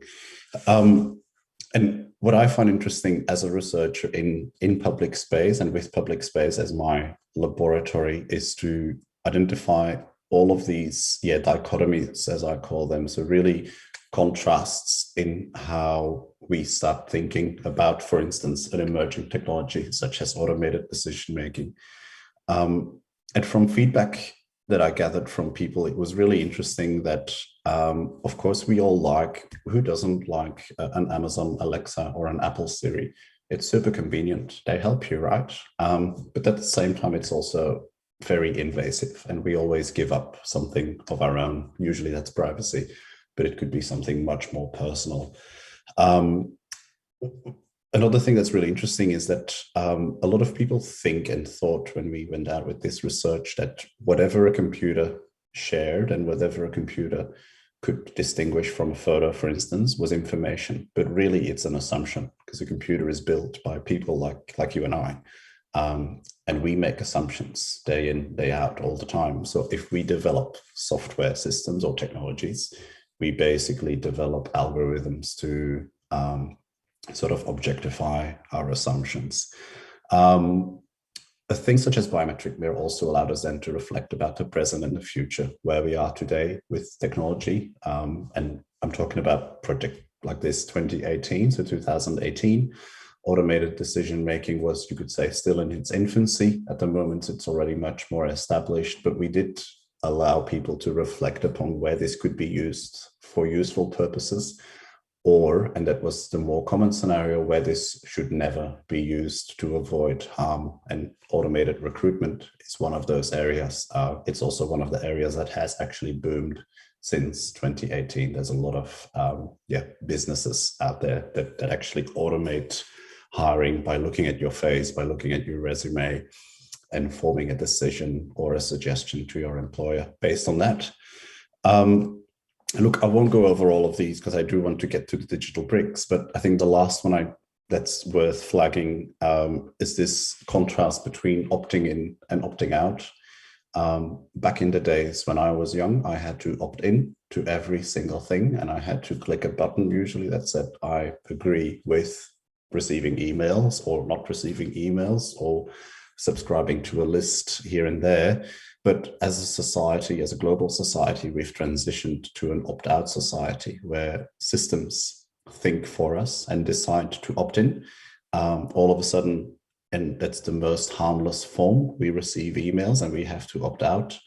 But it's really shifting, and we lose control over what and who has access to our data, to our information, which was a really interesting finding as well, to see people reflect upon this by way of biometric mirror.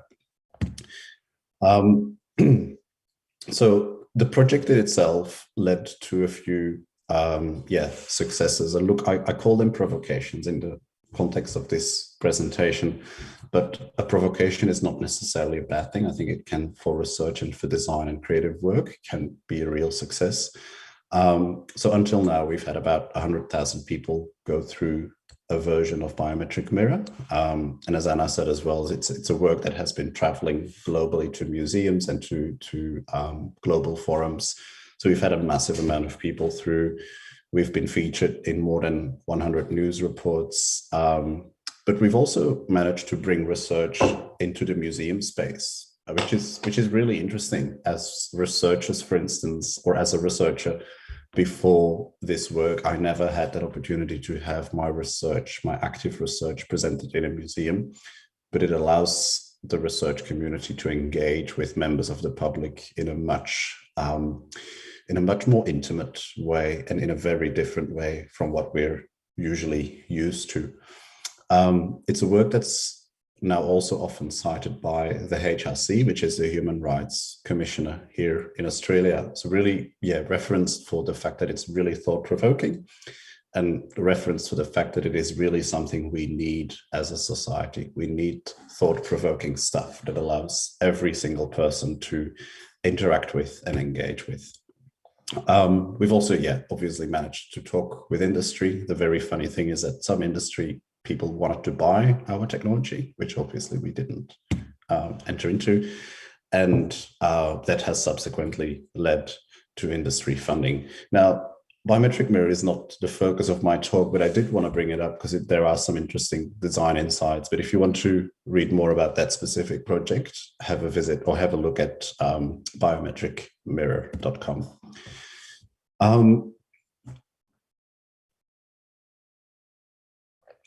Besides public space as a laboratory for my research, it's also, as an architect, again, it's the space where I feel really comfortable, and it's the space that I designed for. So it's my design site in a way. What fascinates me about how we affect public space by technology is that we miss out on real opportunities to connect with people, with the urban audience, as we would say. We fail to connect with them through the experience that's created by technology, but also we fail to connect with them through the complete lack of opportunities to participate in technology design. With that in mind, a couple of years ago, I set out to design an interactive facade projection, which is the one you see on the photo, with political refugees. So I worked together with people that, and this is back in 2016, so at the height of the war in Syria and at the height of the European refugee crisis of people coming from Syria. I invited recent arrivals, and that was back in Belgium. I invited them to sit down with me, talk about their experiences, and find a creative way for them to express what they had gone through. So from fleeing war and persecution in their home country to crossing the Mediterranean, and all the way down to finding a new home in Belgium. Together, we came up with an interactive visualization on the facade of their refugee shelter in Belgium. And it's a sort of narrative that unfolded as people walked past it. So it was never a movie. It was never a display in full that you could watch, but it was only parts of it that revealed as you walked past and as you walked towards the entrance of the refugee shelter. The idea there was really to connect the Belgian population around the refugee shelter with the refugees themselves, and hopefully stimulate some sort of social interaction between the two groups. In a similar vein, I've designed a large urban lighting system or light installation for a public square in Antwerp. So these are the sort of the bright elements you see on the photo. I wanted to bring up this project because it's also my biggest failure. And I think it's really important for young creative people to embrace failure. I designed this project, I built this entirely. I hung it up between the trees, as you can see on the photo. But the next morning I had to come back because all of my electronics basically died. Because what I did not take into consideration is that electronics get warm overnight, and it also gets cold outside at night. So all of my electronics basically died after 12 hours of operation. So that was several thousands of euros thrown away. I'm still very proud of the project because I think, yeah, there was a lot of technical sort of innovation in it. There was a lot of community cohesion and community spirit around the project as well. But yeah, it's probably my biggest failure to date. But really what I'm passionate about is looking at screens in public space. So the phenomenon called media architecture. And I like to look at screens through that eye and that lens of me being an architect, for instance, as well. What makes a screen integrated? What makes a screen architectural? And how does that in different ways sort of relate to a public? So I've got two projects here on display. This is one that I would personally call very integrated, very bespoke. It's not a screen. But then if you compare that with this thing, and I'm sure the brand name is very well known to you as well, obviously what's lacking there is integration. This is just a billboard screaming for attention. There is no architectural or design quality to it, besides the fact that it's just really big and loud. And that's something that really interests me. Like, why is it that we keep designing things like this pink billboard? And why is it that we don't do something much more architectural? So via a few more detours, I ended up in Australia about 5 or 6 years ago. And I started work with the university. And one of my first sort of projects that I was tasked with is to develop a project that did exactly that, integrating screens in a new building, which have become the digital bricks. Now, I'll be brief on this slide because we'll dive into this project in much more detail.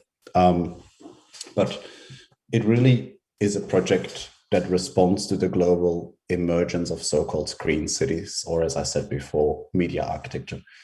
It's where monumental building-sized screens with cinema-like capabilities make buildings and spaces stand out to the creative combination of light and technology. Times Square is one example. All of these screens attached to buildings, screaming for attention, and hoping for a few seconds of your sort of attention span to get messages across.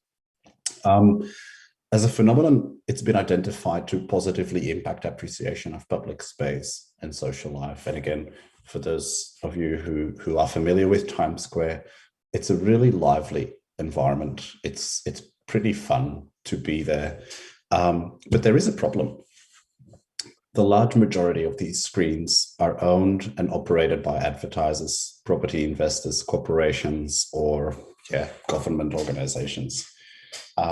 And while most of them have programs in place to curate content, they mainly serve commercial or entertainment purposes. It's really important then to also raise the question where and when these screens show content that matters most to the urban civics. For instance, socio-critical content that allows us to connect with culture, tradition, social critique, and dialogue.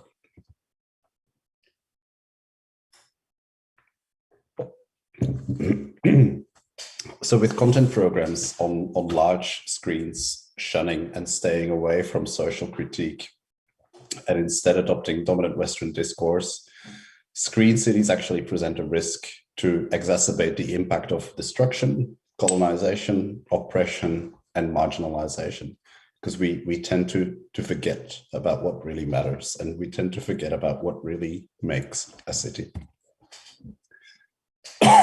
And apologies for my cough. So there's a real opportunity, a real untapped opportunity to pay tribute to knowledge and practice, to promote public debate and to enable collective action by giving voice to, especially in Australia and other countries that have First Nations people, to give voice to these narratives by First Peoples.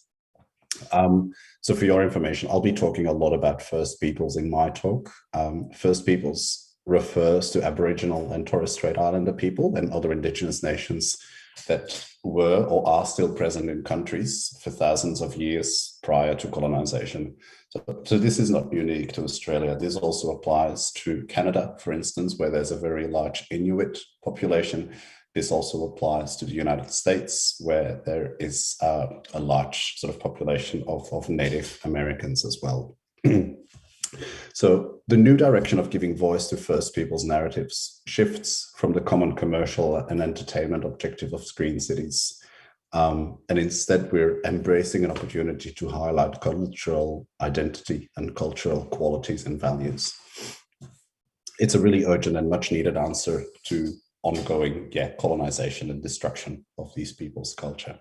So let me illustrate really briefly why, in the context of Australia, this is urgent. These are a couple of news headlines from the last few months and the last up to 12 months.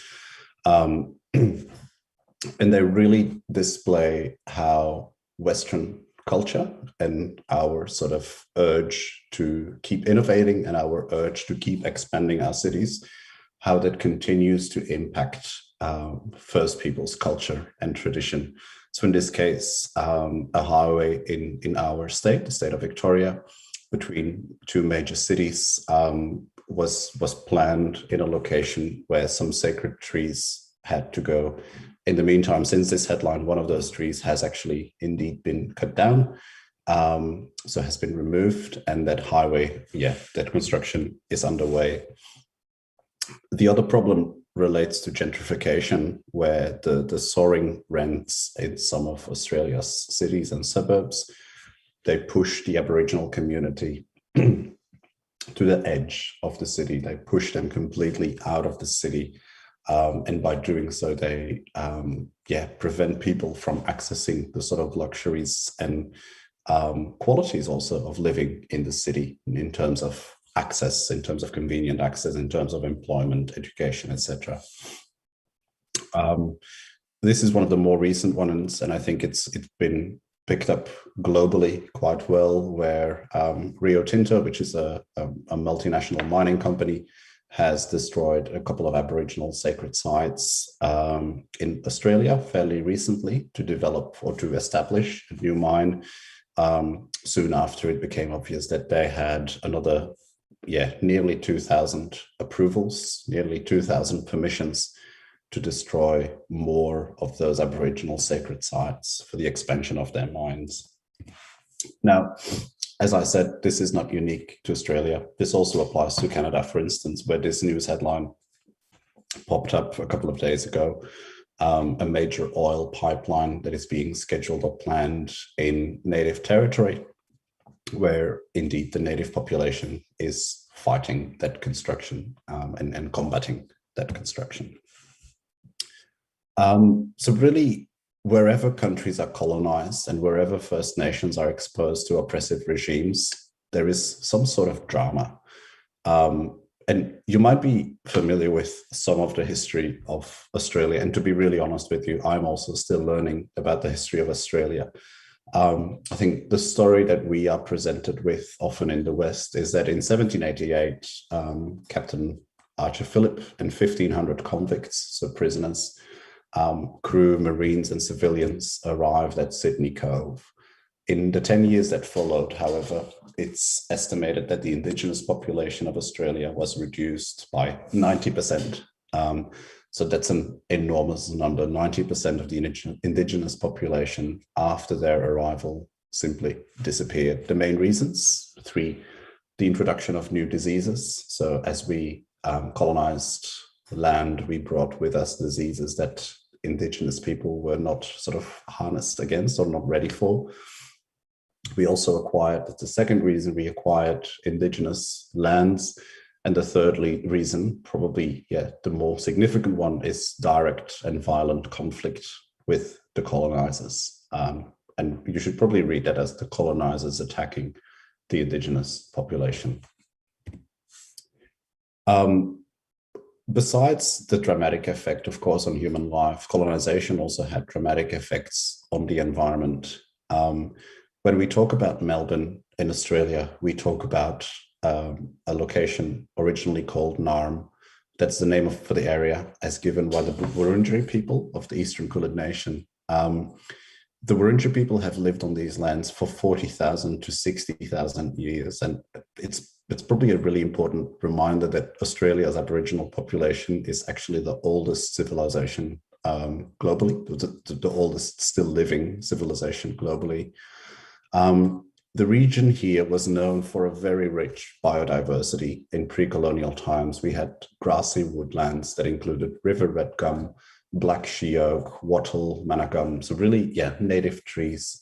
But obviously, much of that was removed for a city to be built and for that same city to expand.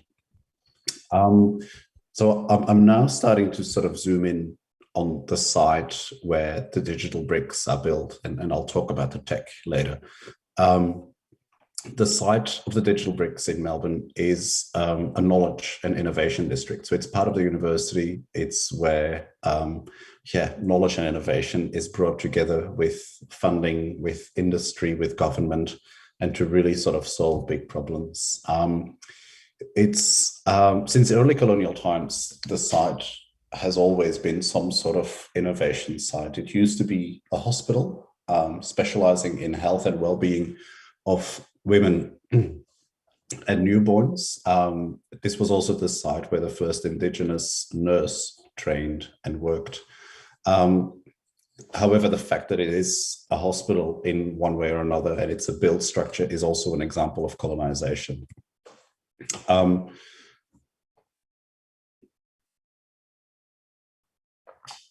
That hospital has now gone and has now disappeared. And since early 2021, so right in the middle of the pandemic, the new site, which is shown on this image, now provides space to the Faculty of Engineering, student accommodation, and a range of industry partners. And a flagship of Melbourne Connect is Science Gallery Melbourne. And as I said at the start, I was tasked with designing a media installation that was integrated in the building.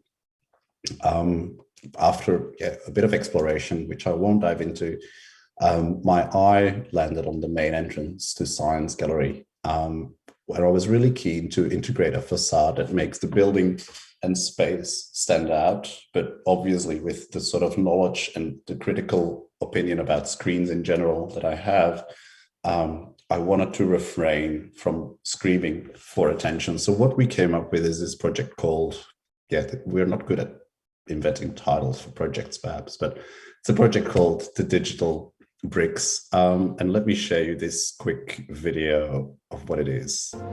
Screens are everywhere.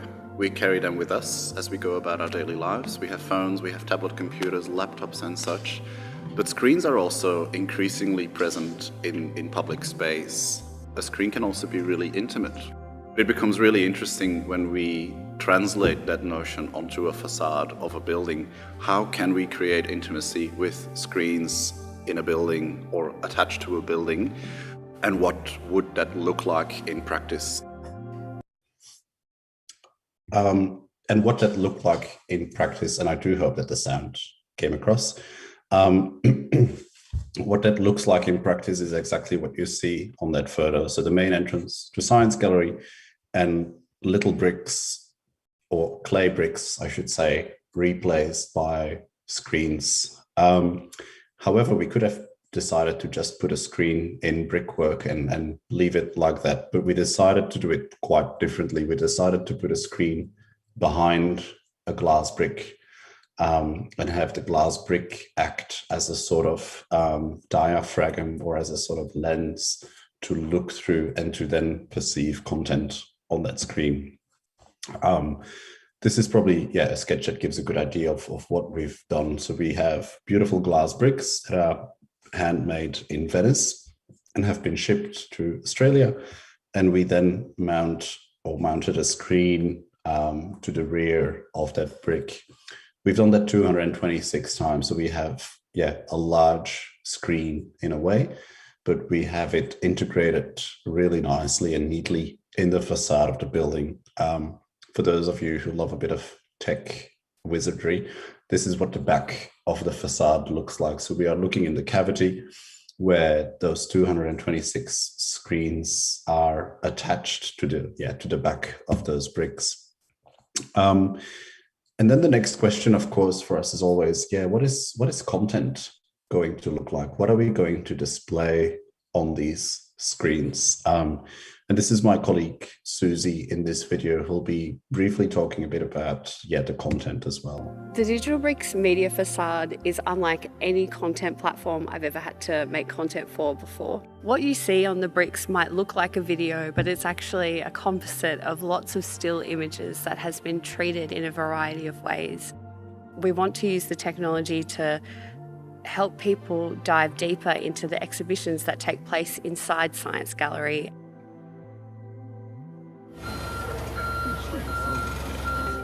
Our glass bricks are handmade in Venice, but that process, simply because it's not sort of machine driven, it introduces a wide range of defects.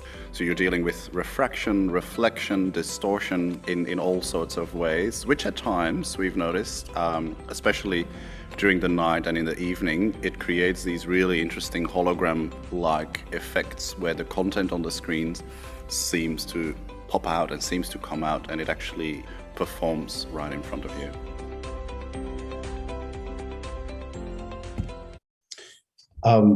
So in terms of content, and I should also acknowledge the work done by Susie on this project. So Susie is a colleague of mine with First Nations heritage. So she talks and thinks about the culture that we have colonized here in Australia in very different ways and in very sort of first-person ways. So with that high-tech platform now in place, those digital bricks, imagine they're built. The question then remains, how do we represent the significance and the meaning and the importance of the site to our urban audience, and how do we use it as a platform to reconnect with culture, tradition, and Indigenous knowledge? And Susie summarized the opportunity really well with this quote, and I think it says so much. She says, look, we can just visualize the threads of deep time, knowledge of country, place, and landscape. We can use it as a way to uncover the stories that are known and unknown, known usually to people with Indigenous heritage, but unknown to those that do not have that heritage and do not have that insight and level of insight. And we can really use it as a platform to share the stories from before there was sort of colonization, from before there was colonization impact, as well as then sort of, stories that are told while colonization was ongoing. And this quote has been the sort of starting point for what we currently call the digital birthing tree. So the digital birthing tree is the debut content for the digital bricks. It's a 24-minute video. It's rendered at over 200 megapixels. And in order of appearance, it shows, first of all, a digital smoking ceremony. And again, this is an Australian First Nations practice to welcome people to a new site. The second part is then Victorian landscapes and bark textures, so the real detailed imagery of eucalyptus tree barks, and these barks are really beautiful. We also show items from the university's botanical collection, and those items specifically with Indigenous importance and value. And ultimately, we show medical innovations and also innovations from the field of engineering. So in a way, the content that we have on display gradually transitions from the sort of pre-colonial knowledge and the pre-colonial connections to the site and country to Western colonization and our occupation of country. And what this looks like in practice is probably best shown in this short video.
So it's really only after building those digital bricks that we realized that we actually built the world's highest resolution interactive screen.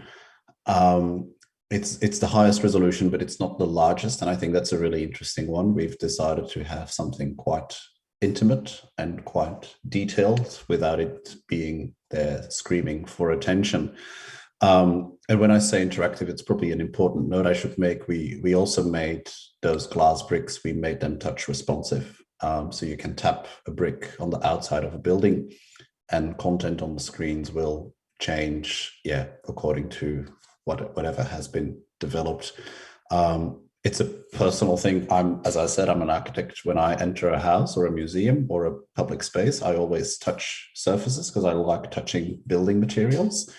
I think it's every architect's dream to be able to touch a brick and to change things by simply touching a brick. Long story short, we called this piece the digital birthing tree because, again, and you might have picked that up from the news headline that I showed earlier in the slide, birthing trees are sacred trees for indigenous people, and they have a very important meaning. They are the sort of trees that young people have a connection with when they are born and throughout their life. But you might also have seen that the entrance to Science Gallery in some way sort of represents a birthing tree as displayed on this photo. So it's this sort of hollowed out tree. It's a bit cavernous. And I guess, it's these really bespoke sort of shapes and forms in the Australian countryside. And as I said before, it also forced us to work together with some of the university's collections teams. We worked with teams in engineering, the Medical History Museum, the Herbarium, the maps and the botanical collection to really bring whatever items and collection items they have that have significant Indigenous value, to really bring all of these items to life on our facade. I think I'm going to skip this slide. Apologies for that. The digital bricks is... There we go. So besides the sort of design opportunity and the technical innovation of the project, I think the real opportunity with a project like this lies in the fact that we give ownership over content back to First Nations people and First Peoples. Instead of the sort of common approach is really that the colonized society decides what content will be on display. And for that, we build upon what our Western ideals and expectations and habits are. But when we're doing something like this in an urban environment, there's a real opportunity to give ownership over content and design, for that matter in general, to give that back to First People and help them invite them to help us understand what narratives we should display. In a recent publication, my cursor isn't working.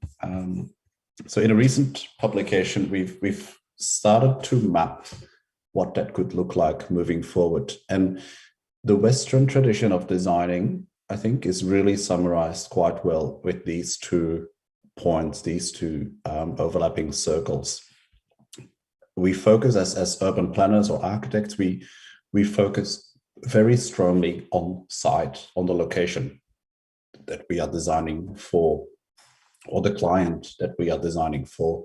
And we use that as the primary source to uncover the narratives that are relevant for that site, for that environment. What we argue for is almost a polar opposite. We argue to abandon that idea of site and location, and instead opt for an approach where, first of all, the organization, the sort of host organization, has a range of models, frameworks, and initiatives in place to ensure better relationships with First Peoples, and to ensure respect for culture and knowledge. Working with First Peoples cannot just be a sort of tokenistic approach. It needs to be something that is governed really well centrally and quite hierarchically. So this sort of approach is the first one that for us is essential to avoid engagement with First Nations people out of opportunistic reasons or without sufficient knowledge in terms of culture, protocols, and ethics. We think that only by doing it this way, First Peoples-led design can become a de facto standard. We must go really well beyond engaging and liaising. It's not just a matter of inviting Indigenous people to sit around the table with us, but still have projects driven by us, the colonizing society. Instead, we must really think about giving leading roles to First Peoples and to ensure that these projects like media architecture and media facades, to ensure that they make place in permanent ways. Next is still this sort of Western idea of looking at site and identifying relevant narratives. But what's really interesting is that when we look at First Nations people and their culture and tradition, the storytelling side is very likely to stretch beyond a single city block. So we probably have to look far wider and far broader than just the 3 or 4 streets that are in the vicinity of the site we're designing for. And this step will also reveal opportunities and needs to engage with the wider Indigenous community. So we argue in the next step really to consult Indigenous and traditional elders in the early stage of content program development, enabling the community to guide the direction and assess the ethical impact of a project. And again, as I said before, this is much more than a simple box to tick. Elders and community consultation is a required procedure to guide design direction and to ensure that content programs or designs are culturally appropriate and to ensure that they exhibit cultural competence as well. Next, there's a bit of a challenge in that model as well. There's the trade-off, of course, between a thought-provoking message, for instance, inviting people to reflect upon the impact of colonization. But we have to remain conscious that we are probably designing for a client, and the client might have certain expectations as well. There might be, expectations in terms of public perception or brand recognition. So that's really a sort of balancing exercise to ensure content can be as thought-provoking as possible, but still obviously not upsetting anyone, not in the First Nations people community or Indigenous community, nor in the colonizing community. And out of these steps then emerge new opportunities, potentially far beyond screens and buildings. And this is also exactly what happened in our project. So with this model, what we want to accomplish is to foreground urban growth by refocusing on traditional culture, by refocusing on traditional knowledge and traditional practice. I've picked out a couple of key sort of ideas that I want to focus on. I'm just looking at my time as well. I might skip these and instead go straight to what I really wanted to show and a few design provocations as well. So very similar to how a project such as Biometric Mirror revealed these dichotomies, these contrasts. I think a project like this did that as well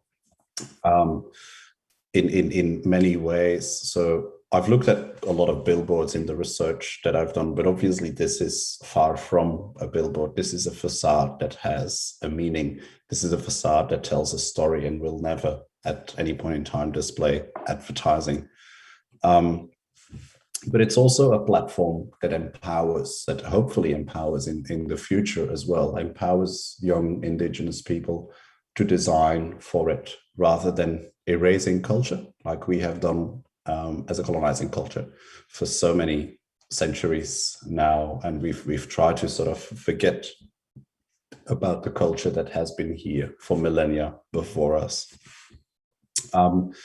As a project as well, it's proven to live and to sort of nest itself within its context really well. Whereas very often, if we look at billboards, for instance, they don't require a context, that they just require content, but they have no relationship whatsoever with the fact that they're in an urban environment or in a country town or in a busy environment. Whereas this one, it would not work elsewhere because of all the steps we've gone through and because of all the indigenous communities that we've engaged with throughout the design process as well. So, and in summary, I do want to give you a few takeaways because I am conscious you are young designers and young creative people as well. So you would have seen that much of my design and scholarly work is centered around formulating design provocations, usually in the context of museums or in the context of technology. But I want to share some general provocations with you that guide my work, and really in the hope that you find them useful in your design and creative practice. First of all, there's a bunch of civic provocations, and I am still trying to look for my mouse cursor because I need text on this slide and it's not appearing. There we go.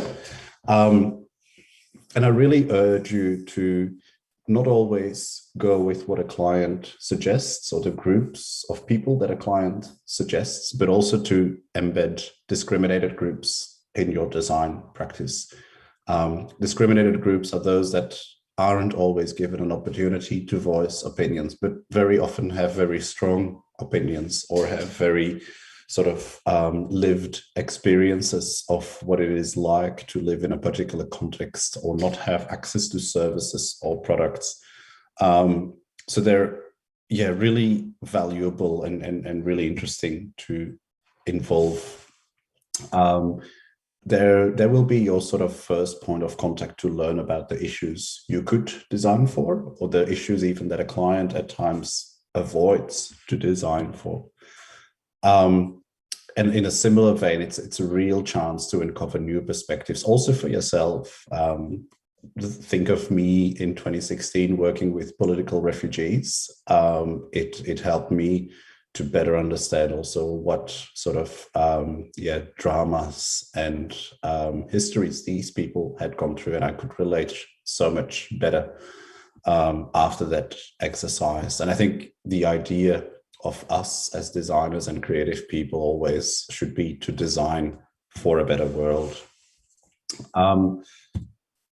In terms of a more general design provocation, I think look at other cultures as inspiration, learn from other cultures about how design should respond to their needs and their ideas and expectations. Make sure that if there is high tech involved in design, make sure that it has a purpose. I skipped a couple of slides in my talk just because of time. But we, for instance, developed a machine learning algorithm to bring indigenous botanical items to life. We didn't just do it because it was cool. We really did it because we, as designers, and Susie as a designer specifically, wanted to bring these items to life and really wanted to use the functionality of that machine learning algorithm to make people think differently about the ecologies that had disappeared. And ultimately use design as an opportunity to encourage reflection among yourselves, but also reflection among those people that will be confronted with your creative output. And ultimately, when we design for urban space, think about the sort of new urban rhythms that you can trigger. It's really rewarding to design for urban space to begin with. It's even more rewarding to then afterwards look back at your projects and see how they have changed people's behavior. And with the digital bricks, we see that already. We see people walking past, some people completely missing the screens, which I love. Most screens are screaming so loud that you can't miss them. This one you can easily miss, but then the upside of the medal really is that if people notice it, there is really this intimacy that people create immediately with a screen. They walk up to a single brick, they peek inside through the prism, and try to uncover what the story is that's being told inside. So really go far beyond and stay away from advertising as much as you can. There's so much more meaningful and valuable and artistic stuff to do. So recognize also the cultures that you might be in contact with. And I'm conscious Portugal is very different from Australia. There's no First Nations communities as such, but I am conscious you have a very large immigrant population. So recognize their cultures as well, and recognize how their presence in Portugal influences how you go about your daily lives and how life in general is being enriched. Use it also as a way to think about the themes that usually pop up in media, the fact that we feel unsafe because other people are present. Also think about the sort of flip side of that medal. Think about the comfort they bring as well to your society and your culture, and use design as this participatory platform. Allow people to participate in discussions, allow people to use technology to voice opinions, and share ideas. I will skip this slide because I am very conscious of time. There is, of course, further reading if you're up for it. But otherwise, always feel free to reach out to me via one of those contact details. Or if you have questions, feel free to ask them now. Okay, Niels. Thank you very much for this wonderful presentation. And I already have here 2 questions to ask you from the audience. The first question is, will pervasive technology take place in architectural buildings? By this means, having technology present in a subtle way, non-invasive, respecting human interaction with nature. This is the first one. I missed the first part of the question, Anna. Was it how to do that? Will pervasive technology take place in architectural buildings? This is the first part of the question. Look, I think we are using so much technology in our built environment these days, and we always use it in an attempt to optimize how we use space, or make spaces better, or make spaces more intriguing. Or these days, the sort of common theme is that we want spaces to be more sustainable and respond better to the environment. I think we still, as a society in general, we haven't yet cracked that sort of idea very well. We know we want technology, and we know technology is capable to make our spaces so much more livable. It's really also about doing it in an appropriate way, doing it in a sustainable way, so your technology doesn't become outdated a month or 2 months after it's been installed. I think one of the challenges also is still to have the architecture community in a way on board. Architects very often are quite scared and skeptical of technology. Most architects are not technologists, so it's not unexpected in a way, but it's also, I think, up to young designers to help architects think carefully and positively about what technology can enable them to do. I hope that was an answer to the question. Well, I guess so. The second question I have here is, how have people been interacting with the screen? Do they become aware of the indigenous heritage facade storytelling? That's a good question. And look, I think there's 2 parts to the question. First of all, there's the interaction part.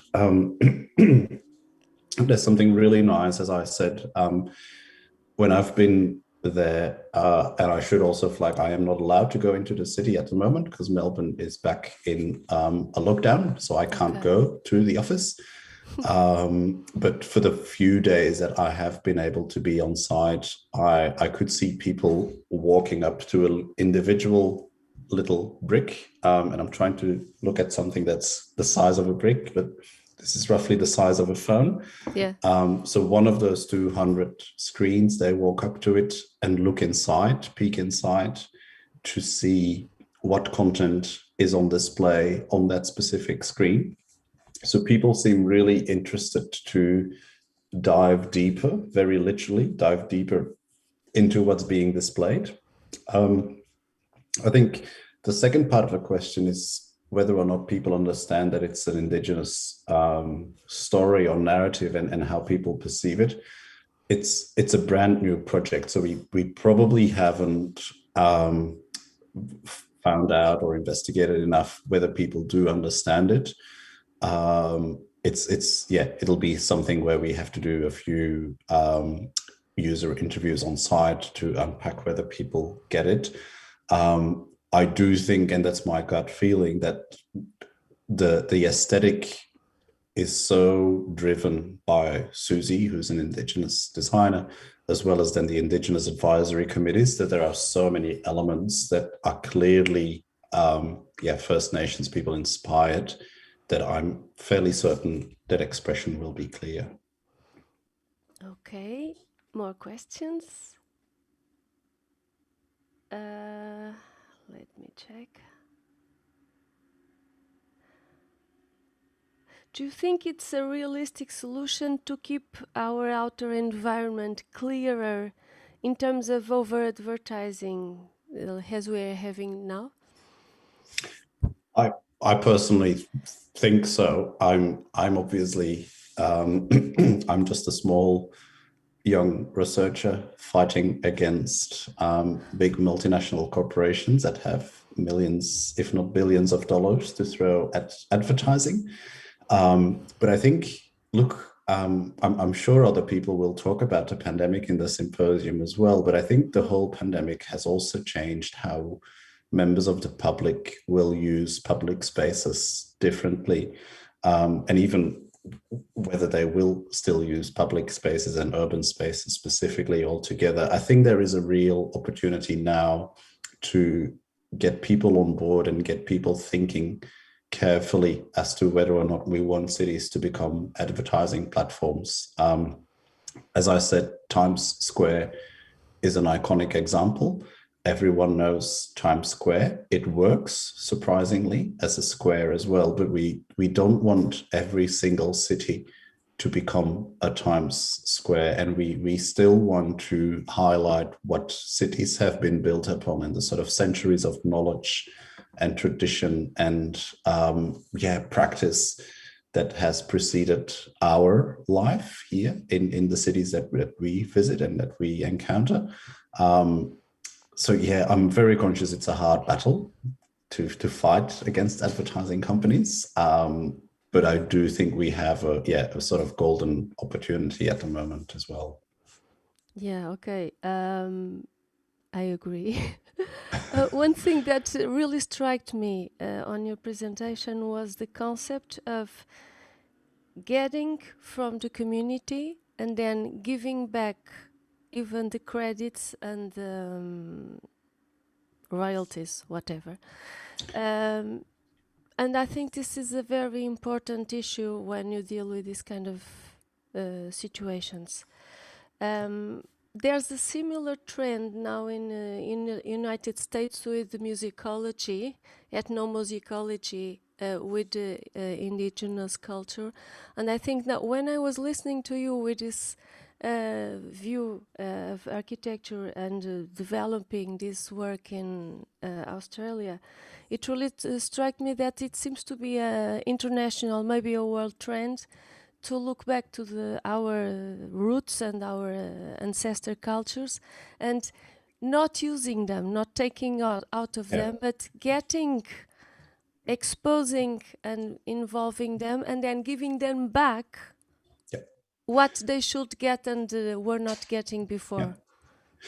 Yeah, I think I wasn't aware that it's a global trend, but it's also not surprising. I think as Western society, we have failed at so many things. We have basically destroyed the world. In Australia is also a good example. We have our bushfires every year. Yes. And every year they seem to be getting worse. So we are looking back in many ways to what First Peoples have historically and to date really as well still contributed, and how they have avoided the sort of disasters that we are now creating these days. So we are looking back at Indigenous practice to prevent bushfires. I'm very conscious in other countries they might be looking at Indigenous practice to avoid or prevent the effects of climate change. So yeah, I think as Western culture, we've run out of ideas. And it's only now that we recognize that the best source of ideas has actually always been here, but we have just decided to, neglect that. But I do also think you raise an important point that we shouldn't just give back because it's cool. I think we should give back for a real substantial reason, and we should be really committed to give back as well. So it shouldn't become a sort of tokenistic approach, but we should be very sincere about what we do. I think in Australia, look, it's probably not generalizable, but I think we are embarking on a sort of itinerary where that becomes more and more the norm, to give back to First Nations people as much as possible. But look, for me moving forward, it is also definitely something that I'd be very happy to do in whatever I do as well. Great. Now we have still some questions from students. I'm trying to be very fast because we are running over time. We already passed the time. So one comment is that we could keep the actual billboard spaces to promote culture and interactivity with people in a different way. So trying to shift the commercial focus. I think we need a balance. We cannot end the commercial focus, I guess. What do you think? Absolutely. We might need a balance. I think when I was doing my PhD, I had this really cool idea of giving screens to the community so they could use it to post their own announcement, say, I'm having a barbecue tomorrow at my place. And maybe there's a way to team up with the advertising world and have a sort of small advertisement underneath my announcement that says, the vegetables are discounted 20% for the rest of the week, or something like that. So have a more contextual advertising platform. I do like the idea of reclaiming billboards and using them to display culture. There have been a couple of art projects in the last few years that have actually done that, where artists or collectives have purchased screen space or advertising space on a big billboard and put something else on display. In some cases, they even just turn the billboard off. I think that's great. The sad thing is, however, that advertisers still earn money from that because they still charge fees to get nothing on display or culture on display. So there's something we need to explore further. Look, I think, I'm personally, design-wise, I'm not a big fan of billboards because they, as I said before, they scream very loud. And I think there's something really nice about having small screens, more personal things in public space. Not so much screaming. Exactly. Yeah. Okay, I'm really sad to finish, but we have to end. So I'm going to pose you the last question I have here. And it's this technological support is offered to the communities, but they have been involved in its technological development. Is it a medium requested by the indigenous communities? That's a good question. In our case, it was, I think in our case, technically speaking, it wasn't requested by the indigenous community, but we identified it as a potential opportunity to bring to the foreground the indigenous narratives. And I don't think that's because it's considered not useful by First Nations communities. I think it also sometimes is because people are not familiar with the opportunities that screens could present.